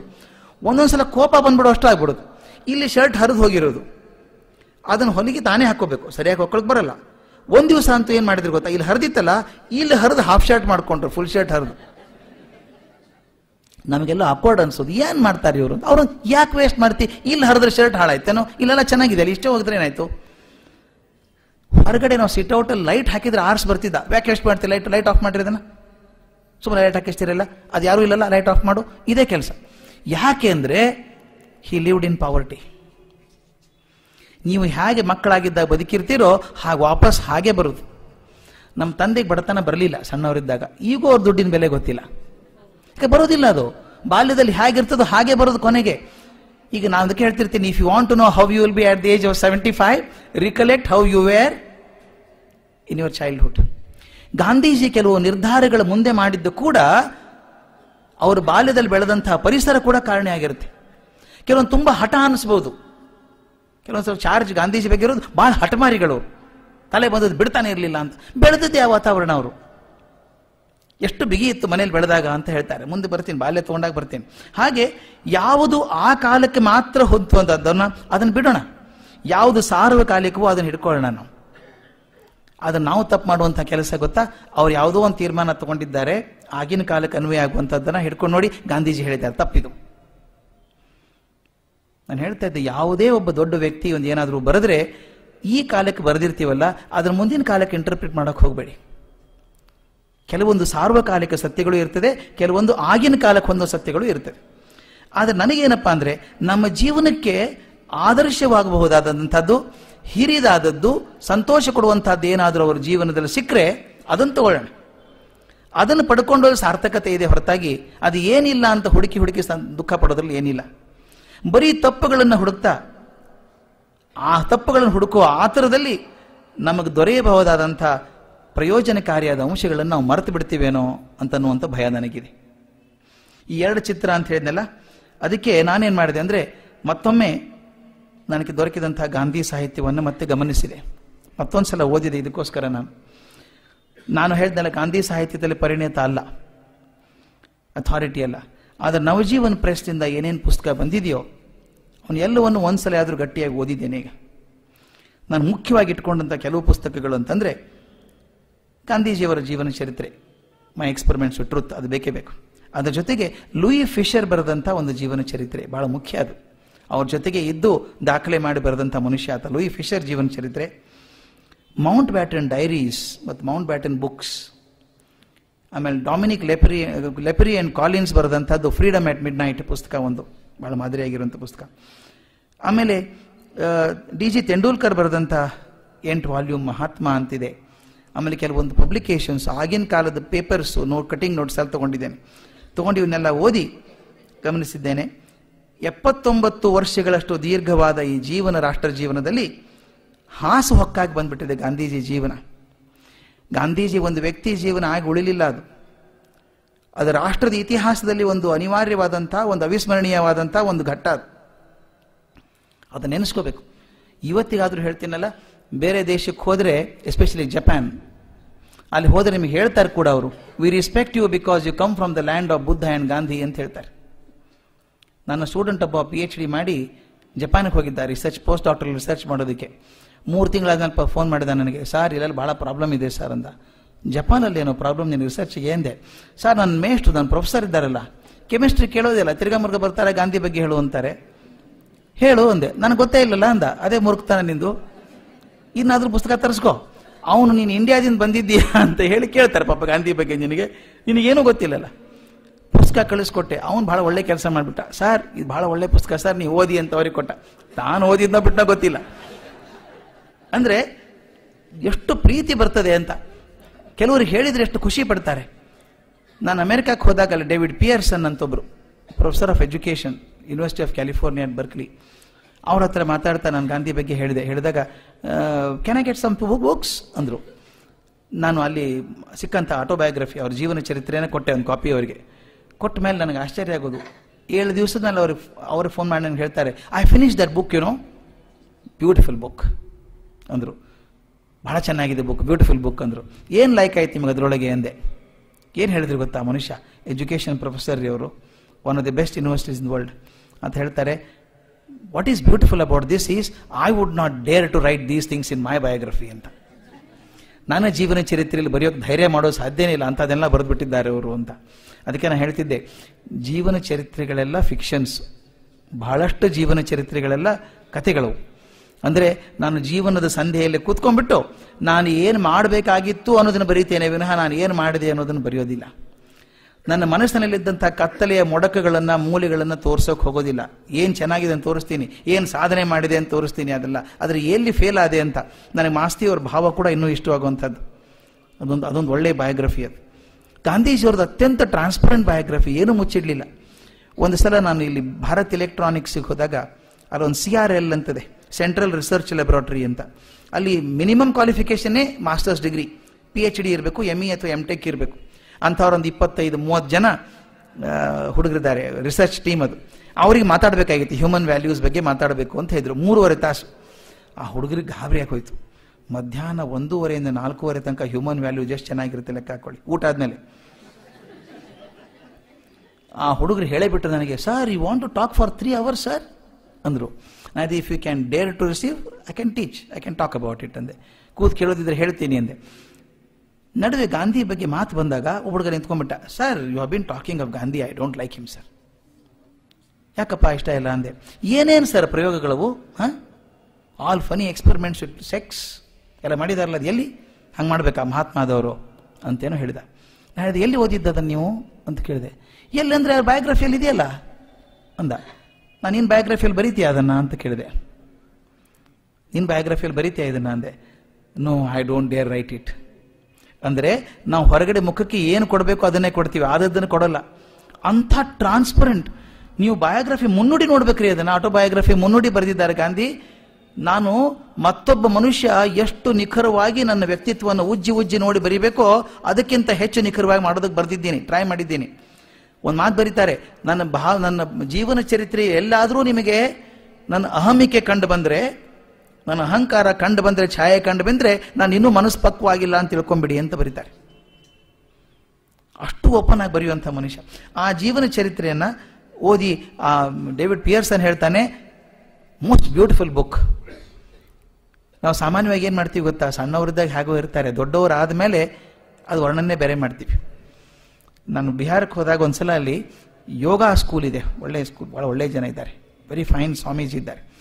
ಅಲ್ಲಿ ಭಾಳ ಹಿರಿಯರೊಬ್ಬರು 80-85 ವರ್ಷದ ಹಿರಿಯರಿದ್ರು. ಅವ್ರ ಹತ್ರ ಮಾತಾಡ್ತಾ ಇದ್ದಾಗ ಇದಕ್ಕಿಂತ ಒಬ್ಬರು ಮುದುಕರು ಬಂದರು. ಇಲ್ಲ 65 ವರ್ಷ ಅವರಿಗೆ, 85 ವರ್ಷದ ಮುದುಕರೊಬ್ಬರು ಬಂದರು, ಕೋಲ್ ಹಿಡ್ಕೊಂಡು ಗಡ್ಡ ಬಿಟ್ಕೊಂಡು ಬಂದರು ಈ ಗುರುಗಳು ನೋಡೋದಕ್ಕೆ. ಬಂದು ಗುರುಗಳ ಬಗ್ಗೆ ಚೆನ್ನಾಗಿ ಮಾತಾಡಿದ್ರು. ಗುರುಗಳು ಕೂಡ ನಮಸ್ಕಾರ ಮಾಡಿದ್ರು, ನಮ್ಮ ಟೀಚರ್ ಇವರು ಅಂತ ಹೇಳಿ, ನನ್ನ ಮ್ಯಾಥಮೆಟಿಕ್ಸ್ ಟೀಚರ್ ಇವರು ಅಂತ. ಆ ಗುರುಗಳು ಜೋರಾಗಿ ಹೇಳ್ತಾ ಇದ್ರು, ನನಗೆ ಇದ್ದಾರಲ್ಲ ಸ್ವಾಮಿಗಳಿವರು, ಆವಾಗಲೇ ಗೊತ್ತಿತ್ತು ದೊಡ್ಡವರಾಗ್ತಾರೆ ಅಂತ.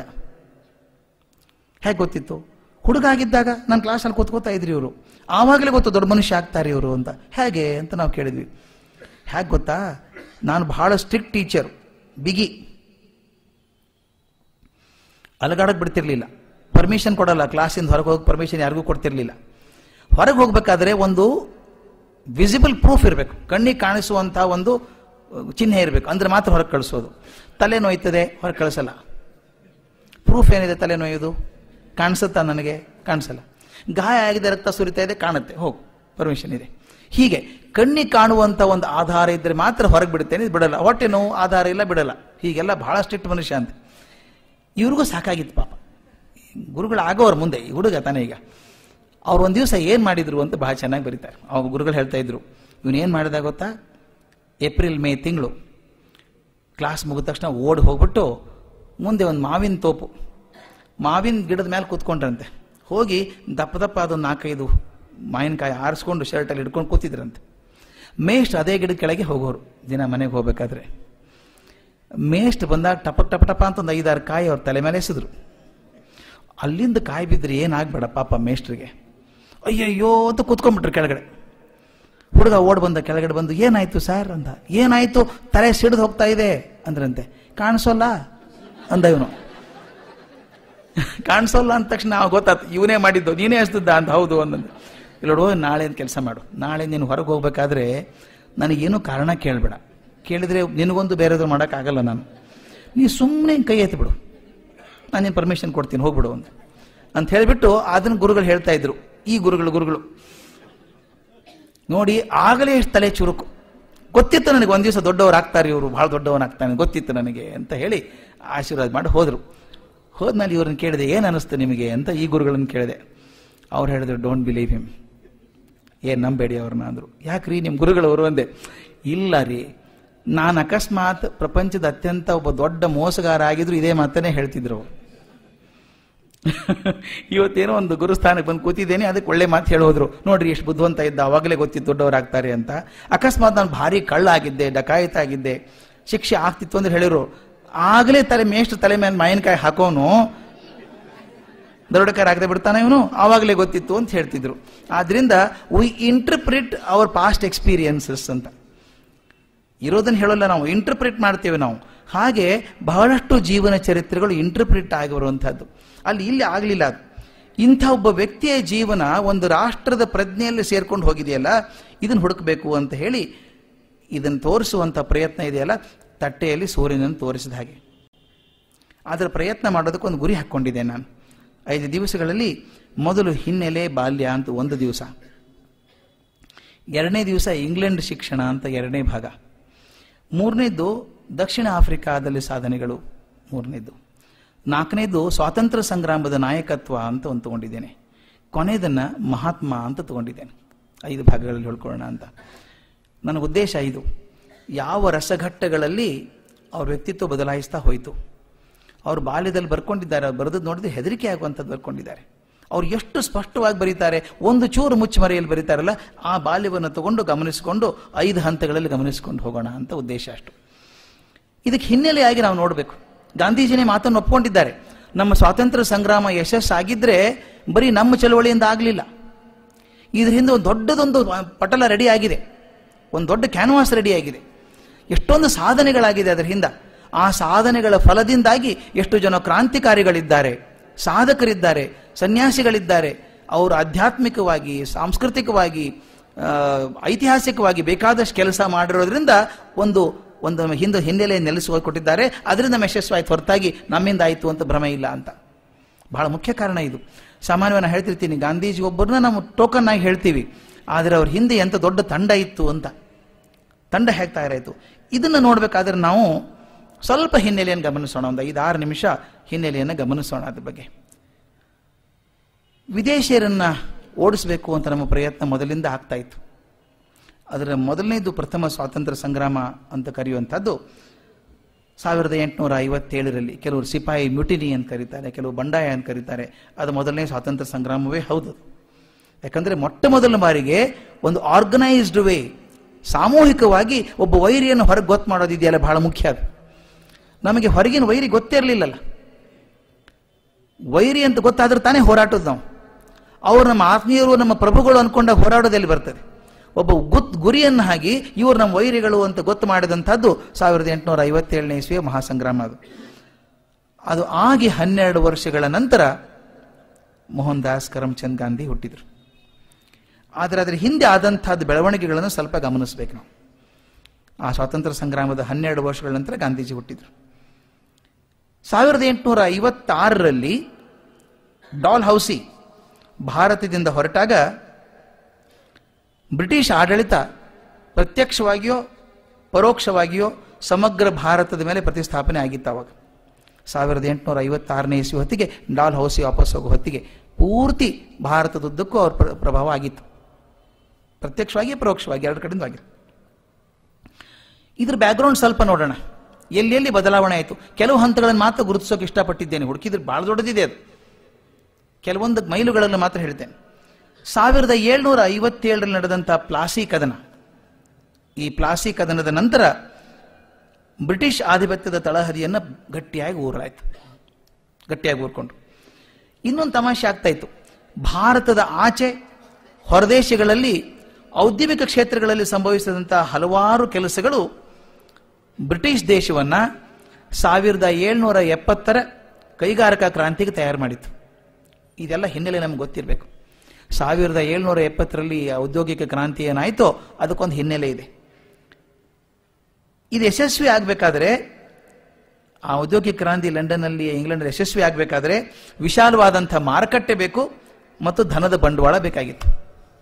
ಇವೆರಡನ್ನು ಸಮರ್ಥವಾಗಿ ಭಾರತ ಕೊಡ್ತಾ ಬಂತು. ಅವ್ರದ್ದೇ ಆಡಳಿತ ಇತ್ತಲ್ಲ, ಪ್ರಭುತ್ವ ಅವ್ರು ಬಂದಿತ್ತು. ಬಂದಾಗ ಇದನ್ನೆಲ್ಲ ಉಪಯೋಗಿಸ್ಕೊಂಡು ಏನು ಮಾಡಿದ್ರು, ಪರಾಜಿತವಾದಂಥ ಭಾರತ ಗೊಣಗುಟ್ಟದೆ ಇವನ್ನೆಲ್ಲ ತುಂಬಿಕೊಡ್ತು, ಒಂದು ಮಾರ್ಕೆಟ್ ಕೊಡ್ತು, ಬಂಡವಾಳ ಕೂಡ ಕೊಡ್ತು. ಈಸ್ಟ್ ಇಂಡಿಯಾ ಕಂಪನಿ ತನ್ನ ಭಂಡಾರವನ್ನು ತುಂಬಿಕೊಳ್ಬೇಕು ಅಂತ ಹೇಳಿ ಬಂಗಾಲವನ್ನು ವರ್ಚುವಲಿ ಕೊಳ್ಳೆ ಹೊಡಿತು. ಎಂಥ ಬಂಗಾಲ ರೀ ನಮ್ಮ ಮೊದಲು. ಅಂಥ ಬಂಗಾಲನ ಪೂರ್ತಿ ಕೊಳ್ಳೆ ಹೊಡಿತು. ಇನ್ನೊಂದು 1813 ವೇಳೆಗೆ ಈಸ್ಟ್ ಇಂಡಿಯಾ ಕಂಪನಿ ಭಾರತದೊಂದು ಹೊಂದಿದ್ದಂಥ ವ್ಯಾಪಾರದ ಒಪ್ಪಂದ ಇತ್ತಲ್ಲ, ಮುಗೀತು. ಎಷ್ಟೋ ಚೆನ್ನಾಗಿರುವಂಥದ್ದು ನೋಡ್ಬೇಕು ಇದನ್ನ. ಈಸ್ಟ್ ಇಂಡಿಯಾ ಕಂಪನಿ ಒಂದು ಕಂಪನಿ ಮಾತ್ರ. ಆ ಕಂಪನಿ ಹೋಗಿ ಇಡೀ ಬ್ರಿಟನ್ ಆಧಿಪತ್ಯ ಬರೋದು ಹೇಗಾಯಿತು ಅನ್ನೋದನ್ನು ಹೇಳಬೇಕು ಅಂತ ಇಷ್ಟಪಡ್ತೇನೆ ನಾನು. 1813 ಕಂಪನಿ ಭಾರತ ಹೊಂದಿದ್ದ ಒಪ್ಪಂದ ಮುಗಿದೋಯ್ತು. ಆದರೆ ಬ್ರಿಟನ್ ಸರ್ಕಾರ ಒಂದು ಆರ್ಡರ್ ಪಾಸ್ ಮಾಡ್ತು. ಏನಪ್ಪ ಅಂದರೆ ಭಾರತವನ್ನ ನಿರ್ಬಂಧರಹಿತ ವ್ಯಾಪಾರದ ದೇಶ ಅಂತ ಮಾಡ್ತು. ನಿರ್ಬಂಧರಹಿತ ವ್ಯಾಪಾರದ ದೇಶ ಅಂದ್ರೆ ಏನೂ ನಿರ್ಬಂಧ ಇಲ್ಲ, ಯಾರಾದರೂ ವ್ಯಾಪಾರ ಮಾಡ್ಕೋಬಹುದು ಭಾರತದಲ್ಲಿ ಅಂತ ಕಳಿಸಿದ್ರು. ಅಷ್ಟು ಮಾಡೋದಷ್ಟೇ ಅಲ್ಲ, ಈ ನಿರ್ಬಂಧರಹಿತ ವ್ಯಾಪಾರದ ಹೆಸರಿನಲ್ಲಿ ಬ್ರಿಟನ್ ದೇಶದ ಸರಕುಗಳು ಭಾರತಕ್ಕೆ ಬರೋಕ್ಕೆ ಶುರು ಆಯಿತು. ದೊಡ್ಡ ಪ್ರಮಾಣದಲ್ಲಿ ಬರೋಕ್ಕೆ ಶುರು ಆಯಿತು. ಎಷ್ಟು ಬುದ್ಧಿವಂತಿಕೆ ಮಾಡಿದ್ರು ದಯವಿಟ್ಟು ಗಮನಿಸಿ ಇದನ್ನು. ಅಲ್ಲಿಂದ ಬರುವ ವಸ್ತುಗಳೆಲ್ಲ ಬರ್ಬೋದು ಭಾರತಕ್ಕೆ. ಇಲ್ಲಿಂದ ಹೋಗೋದಕ್ಕೆ ಏನು ಮಾಡಿದ್ರು ಅಂತಂದ್ರೆ, ಆದರೆ ಇಂಗ್ಲೆಂಡನ್ನು ಪ್ರವೇಶಿಸುವ ಭಾರತೀಯ ಸರಕುಗಳ ಮೇಲೆ ಭಾರೀ ಸುಂಕವನ್ನು ಹೇರಲಾಯಿತು ಅಂತ. ಇಲ್ಲಿಂದ ಹೋಗುವಂಥ ವಸ್ತುಗಳ ಮೇಲೆ ಭಾರೀ ಸುಂಕ, ಅಲ್ಲಿಂದ ಯಾವುದಾದ್ರೂ ಬರ್ಬೋದು. ಇದರಿಂದ ಏನಾಯ್ತು ಅಂತ ದಾಖಲೆ ತಂದಿದ್ದೀನಿ ನಾನು. ಇದರಿಂದಾಗಿ ಭಾರತದ ಉದ್ಯಮಿಗಳಿಗೆ ಬೆಳಿಲಾರ್ದಂಗೆ ಆಯ್ತು. ಒಂದು ಉದಾಹರಣೆ ತಗೊಂಬಂದಿದ್ದೀನಿ ಹೇಗೆ ಅಂತ. 1787 ಭಾರತದಿಂದ ಬ್ರಿಟನ್ನಿಗೆ, ಆಗಿನ ಕಾಲದ್ದು ದಯವಿಟ್ಟು ನೆನೆಸ್ಕೋಬೇಕು, 1787 ಭಾರತದಿಂದ ಬ್ರಿಟನ್ನಿಗೆ 3 ದಶಲಕ್ಷ ರೂಪಾಯಿಗಳ ಢಾಕಾ ಮಸ್ಲಿನ್ ರಫ್ತು ಆಗ್ತಿತ್ತಂತೆ. ಒಂದು ವರ್ಷಕ್ಕೆ 3 ದಶಲಕ್ಷ ರೂಪಾಯಿಗಳ ಮಸ್ಲಿನ್ ಕ್ಲಾತ್, ತಿನ್ನ ಬಟ್ಟೆ. ಅದು ಎಷ್ಟು ಚೆನ್ನಾಗಿ ಮಸ್ಲಿನ್ ಅಂದ್ರೆ, ಆಗಿನ ಕಾಲದಲ್ಲಿ ಢಾಕಾ ಭಾರತದ ಭಾಗ ಆಗಿತ್ತಲ್ಲ ಅವಾಗಲೇ. ಇಲ್ಲಿಂದ ಮಸ್ಲಿನ್ ಕ್ಲಾತ್ ಹೋಗೋದು. ಈಗಾದರೂ ಮಸ್ಲಿನ್ ಅಂತ ಯೂಸ್ ಮಾಡ್ತೇವೆ. ಢಾಕಾ ಬಹಳ ಫೇಮಸ್ ಆಗಿತ್ತು, ಢಾಕಾ ಕ್ಲಾತ್ ಅಂತ. ಆ ಢಾಕಾ ಮಸ್ಲಿನ್ ಅಷ್ಟು ದುಡ್ಡು ರಫ್ತು ಆಗ್ತಾ ಇತ್ತಂತೆ. ಆದ್ರೆ ಮುಂದೆ ಏನಾಯ್ತು ನೋಡಿ, 30 ವರ್ಷ ಆಗೋದ್ರೊಳಗೆ 1817 ಅದು ಪೂರ್ತಿ ನಿಂತೇ ಹೋಯ್ತು. ಢಾಕಾ ಮಸ್ಲಿನ್ ಎಲ್ಲೂ ಕಳಿಸೋಕ್ಕಾಗಲಿಲ್ಲ. ಇಡೀ ಜಗತ್ತಿಗೆ ಶತಮಾನಗಳಿಂದ ಹತ್ತಿ ಬಟ್ಟೆಯನ್ನು ರಫ್ತು ಮಾಡುತ್ತಿದ್ದಂಥ ಭಾರತ 1850 ವೇಳೆಗೆ ಬ್ರಿಟನ್ನಿನ ಹತ್ತಿ ಉತ್ಪನ್ನದಲ್ಲಿ 4ರಲ್ಲಿ 1 ಭಾಗವನ್ನು ಆಮದು ಮಾಡ್ಕೊಳ್ಳೋಕೆ ಶುರು ಆಯಿತು ಅಂತ. ಆಶ್ಚರ್ಯ ಅನಿಸುತ್ತೆ. ಒಂದು ದೇಶವನ್ನು ಹೇಗೆ ನಿರ್ವೀಣೆ ಮಾಡಬಹುದು ಅನ್ನೋದಕ್ಕೊಂದು ಎಕ್ಸಾಂಪಲ್ ಇದು. ಇಲ್ಲಿಂದ ಅಷ್ಟು ಬಟ್ಟೆ ರಫ್ತಾಗಿ ಹೋಗ್ತಾ ಇತ್ತು ಇಂಗ್ಲೆಂಡಿಗೆ. ರಫ್ತಾಗೋದು ನಿಲ್ಲೋದು ಅಷ್ಟೇ ಅಲ್ಲ, ಅಲ್ಲಿ ಏನು ಉತ್ಪನ್ನ ಆಗ್ತಿತ್ತೋ ಅದರಲ್ಲಿ ಕಾಲು ಭಾಗ ನಾವು ಆಮದು ಮಾಡ್ಕೊಳ್ಳೋಕೆ ಶುರು ಮಾಡಿದ್ವಿ. ಅಂದ್ರೆ ಬ್ರಿಟನ್ನಲ್ಲಿ ಏನೇನು ತಯಾರಾಗ್ತೋ ಅದ್ರ ಕಾಲು ಭಾಗ ಭಾರತಕ್ಕೆ ಒಂದು ಮಾರುಕಟ್ಟೆಗೆ ಬರೋಕ್ಕೆ ಶುರು ಆಯಿತು.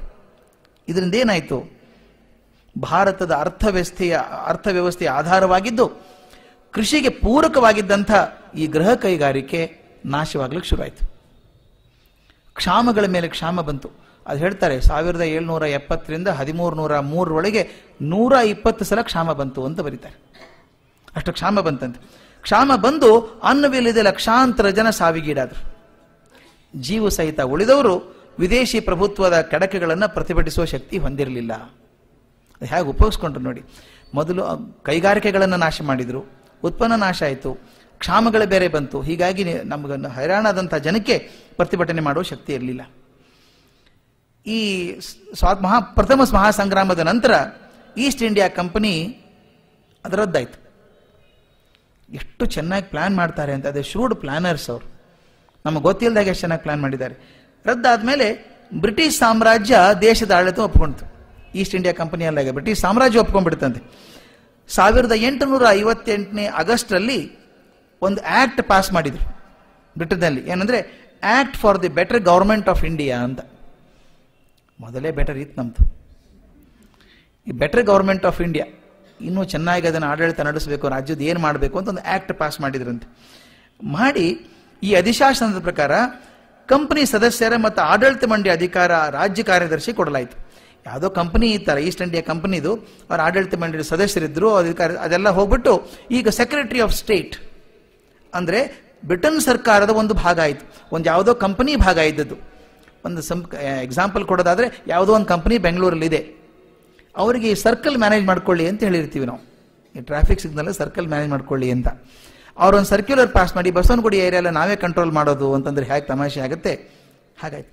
ಈಸ್ಟ್ ಇಂಡಿಯಾ ಕಂಪನಿ ಹೋಗಿ ಬ್ರಿಟನ್ ಸರ್ಕಾರನ ತಗೊಂಡ್ಬಿಡ್ತು. ಸಾಮ್ರಾಟರ ಪ್ರತಿನಿಧಿ ಅಂತ ಕರೆದ್ರು, ವಾಯ್ಸ್ ರಾಯ್ ಅಂತ. ಸಾಮ್ರಾಟರ ಪ್ರತಿನಿಧಿ ಮತ್ತು ಗವರ್ನರ್ ಜನರಲ್ ಅಂತ 2 ಡೆಸಿಗ್ನೇಷನ್ ಅವರಿಗೆ ಎಂಬ ಹೊಸ ಹೆಸರಿನಿಂದ ಕರೆಯಲ್ಪಟ್ಟಂತಹ ಮನುಷ್ಯ ಲಾರ್ಡ್ ಕ್ಯಾನಿಂಗ್ ಅನ್ನೋರು ಬಂದರು. ಲಾರ್ಡ್ ಕ್ಯಾನಿಂಗ್ ಅಂತ 1858ನೇ ನವೆಂಬರ್ದಲ್ಲಿ ಒಂದು ರಾಜಘೋಷಣೆ ಮಾಡಿದರು. ಬಹಳ ಚೆನ್ನಾಗಿರೋ ರಾಜಘೋಷಣೆ ಮಾಡ್ತಾರೆ, ಮನಸ್ಸಿಗೆ ಮುಟ್ಟಬೇಕಲ್ಲ, ರಾಜಘೋಷಣೆ ಮಾಡ್ತಾರೆ. ಇದರೊಳಗೆ ಏನು ಹೇಳ್ತಾರೆ ಅಂತಂದ್ರೆ, ನಮಗೆ ಇಂಗ್ಲೆಂಡಲ್ಲಿ ಪ್ರಜೆಗಳು ಎಷ್ಟು ಮುಖ್ಯವೋ ಅಷ್ಟು ಭಾರತೀಯ ಪ್ರಜೆಗಳು ಮುಖ್ಯ. ನಾವು ಬ್ರಿಟಿಷ್ ಪ್ರಜೆಗಳಿಗೆ ಏನನ್ನು ಮಾಡ್ತೇವೋ ಅದನ್ನೇ ಭಾರತದ ಪ್ರಜೆಗಳಿಗೂ ಮಾಡ್ತೇವೆ. ಆದ್ದರಿಂದ ಭಾರತದ ಪ್ರಜೆಗಳು ಇಂಗ್ಲೆಂಡಿನ ಪ್ರಜೆಗಳು ಸಮಾನರು ಅನ್ನುವಂಥ ರಾಜಘೋಷಣೆ ಮಾಡಿದರು. ಎಷ್ಟು ಖುಷಿ ಆಗಿಬಿಡ್ತು ಜನಕ್ಕೆ ಅಂದರೆ, ನಮ್ಮಲ್ಲಿ ಒಂದಿದೆ, when you are asked to kneel you start crawling ಅಂತ. ಕೆಲವರು more loyal than the king ಅಂತ. ಒಂದ್ಸಲ ಅಧಿಕಾರದಲ್ಲಿದ್ದವರಿಗೆ ಹಪಾಹಪಿ ತೋರಿಸ್ತಾರೆ, ನಾವು ನಿಮ್ಮ ಹಿಂದೆ ಇದ್ದೀವಿ ಸರ್, ಹಿಂದೆ ಇದ್ದೀವಿ ಸರ್ ಅಂತ. ಅಧಿಕಾರದಲ್ಲಿ ಇರೋವರೆಗೆ ಮಾತ್ರ, ಆಮೇಲೆ ಯಾರು ಮಾತಾಡ್ಸಲ್ಲ. ಆದರೆ ಆ ತೋರಿಸುವಂಥ ಹುಚ್ಚಿದೆಯಲ್ಲ, ಅದಕ್ಕೇನಾಯಿತು ಅಂತ ಬರೀತಾರೆ. ಈ ಘೋಷಣೆ ನಂತರ ಬ್ರಿಟಿಷ್ ಸಾಮ್ರಾಟ ನಿಷ್ಠೆ ತೋರಿಸ್ಬೇಕು ಅಂತ ಹೇಳಿ ಕೆಲವು ನಾಯಕರು ಒಬ್ಬ ಹಿಂದೊಬ್ಬರು ಸ್ಪರ್ಧೆ ಮಾಡೋಕೆ ಶುರು ಮಾಡಿದರು. ಮರ್ಯಾದೆ ತೋರಿಸ್ಬೇಕಲ್ಲ ನಾಯಕರಿಗೆ ಅಂತ ಹೇಳಿ. ಆದರೆ ಬ್ರಿಟನ್ ಪ್ರಜೆಗಳಿಗೆ ಸಮಾನವಾದ ಸ್ಥಾನಮಾನ ಕೊಡುವ ಬಗ್ಗೆ ಘೋಷಣೆ ಮಾಡಿದ ಸರ್ಕಾರ ವಾಗ್ದಾನದಲ್ಲಿ ಮಾತು ಉಳಿತೇ ವಿನಃ ಜೀವನದಲ್ಲಿ ಬರಲಿಲ್ಲ. ಒಂದು ಮಾತು ಎಷ್ಟು ಚೆನ್ನಾಗಿದೆ ನೋಡಿ. 1876ರಿಂದ 1880ರವರೆಗೆ ವೈಸ್ರೋ ಆಗಿದ್ದಂಥ ಲಾರ್ಡ್ ಲಿಟನ್ ಒಂದು ಗುಪ್ತ ಸಂದೇಶ ಕಳಿಸಿದ್ದಾನೆ ಬ್ರಿಟನ್ನಿಗೆ. ಅದೆಷ್ಟು ಚೆನ್ನಾಗಿದೆ, ಅದನ್ನ ಕೇಳ್ಬಿಟ್ಟು ಮಾತು ಮುಗಿಸೋಣ. ಚೆನ್ನಾಗಿರೋ ಮಾತು ಹೇಳ್ತಾನೆ. ಲಿಟನ್ ಹೇಳ್ತಾನೆ, ಸರ್ಕಾರಕ್ಕೆ ಒಂದು ಗುಪ್ತ ಪತ್ರ ಬರೆದಿದ್ದಾನೆ, ಕಾನ್ಫಿಡೆನ್ಷಿಯಲ್ ರಿಪೋರ್ಟ್. ಅದ್ರಲ್ಲಿ ಏನು ಬರೀತಾನೆ ಗೊತ್ತಾ? ಮೊದಲನೇ ಸಾಲು, ನಾವೇನು ಘೋಷಣೆ ಮಾಡಿದ್ದೀವಲ್ಲ ಮೊದಲು, ಬ್ರಿಟಿಷ್ ಪ್ರಜೆಗಳು ಮತ್ತು ಭಾರತೀಯ ಪ್ರಜೆಗಳು ಸಮಾನರು ಅಂತ ಹೇಳಿದ್ದೀವಲ್ಲ, ಅದು ಬರೀತಾನೆ, ಈ ಎಲ್ಲ ಹಕ್ಕುಗಳು ಮತ್ತು ಭರವಸೆಗಳು ಎಂದಿಗೂ ಈಡೇರಿಸಲು ಸಾಧ್ಯವಿಲ್ಲವೆಂಬುದು ನಮಗೆಲ್ಲ ತಿಳಿದಿದೆ. ಮೊದಲನೇ ಸಾಲಲ್ಲೇ ಬರೀತಾನೋ. ಇದು ಯಾವುದು ಮಾಡೋಕೆ ಸಾಧ್ಯ ಇಲ್ಲ ಅಂತ ನಿಮಗೂ ಗೊತ್ತು, ನಮಗೂ ಗೊತ್ತು, ಸುಮ್ಮನೆ ಘೋಷಣೆ ಮಾಡಿದ್ದೀವಿ ಅಂತ. Hypocrisy at its worst. ಸಾಧ್ಯತೆ ತಿಳಿದಿದೆ ಅಂತ ಹೇಳ್ತಾರೆ. ಹೀಗೆ ಪತ್ರ ಬರೆದು ಸಮಾನರಾಗೋಕೆ ಸಾಧ್ಯ ಇಲ್ಲ ಅಂತ ಹೇಳಿ ಶುರು ಮಾಡಿದ್ದು. ಈ ಹಿನ್ನೆಲೆ ಇರಲಿ, ಆ ಕಾಲಕ್ಕೆ ಇಷ್ಟೆಲ್ಲ ಇದ್ರೂ ಕೂಡ, ತೊಂದರೆ ಇದ್ರು, ಉಪವಾಸ ಇದ್ರು, ಜನ ಕ್ಷಾಮದಿಂದ ಸಾಯ್ತಾ ಇದ್ರು, ಇಷ್ಟಿದ್ರೂ ಕೂಡ ಕೆಲವು ಚೈತನ್ಯ ಸ್ವರೂಪರಾದಂಥ ಜನ ಮುಂದೆ ಬಂದ್ರಾಗ ರಾಜಾ ರಾಮ್ ಮೋಹನ್ ರಾಯ್ ನೆನೆಸ್ಕೋಬೇಕು. ನಾಳೆ ಅವರ ಚಿಂತನೆಯೊಂದಿಗೆ ಮಾತನ್ನು ಮುಂದುವರಿಸೋಣ. ರಾಜಾ ರಾಮ್ ಮೋಹನ್ ರಾಯ್ ಮಾಡಿದಂಥ ಕಾಂಟ್ರಿಬ್ಯೂಷನ್, ರಾಮಕೃಷ್ಣರ ಕಾಂಟ್ರಿಬ್ಯೂಷನ್, ವಿವೇಕಾನಂದರ ಕಾಂಟ್ರಿಬ್ಯೂಷನ್, ದಯಾನಂದ ಸರಸ್ವತಿ ಅವರ ಕಾಂಟ್ರಿಬ್ಯೂಷನ್, ಅವ್ರದ್ದೆಲ್ಲ ಎಷ್ಟಿದೆ ಅಂದರೆ ಒಂದೊಂದು ಫೀಲ್ಡ್ ಅಲ್ಲ, ಆಧ್ಯಾತ್ಮಿಕದಲ್ಲಿ, ಸಾಹಿತ್ಯಿಕವಾಗಿ ಎಲ್ಲರೂ ಕೂಡಿ ಒಂದು ವಾತಾವರಣ ನಿರ್ಮಾಣ ಮಾಡಿದ್ರು. ಅದು ಗಾಂಧಿ ಬರೋದಕ್ಕೊಂದು ಅನುಕೂಲ ಆಯಿತು ಅನ್ನೋ ದೃಷ್ಟಿಯಿಂದ ಹೇಳ್ತಾ ಇವತ್ತಿನ ಈ ಮಾತನ್ನು ನಿಲ್ಲಿಸೋಣ. ನಮಸ್ಕಾರ.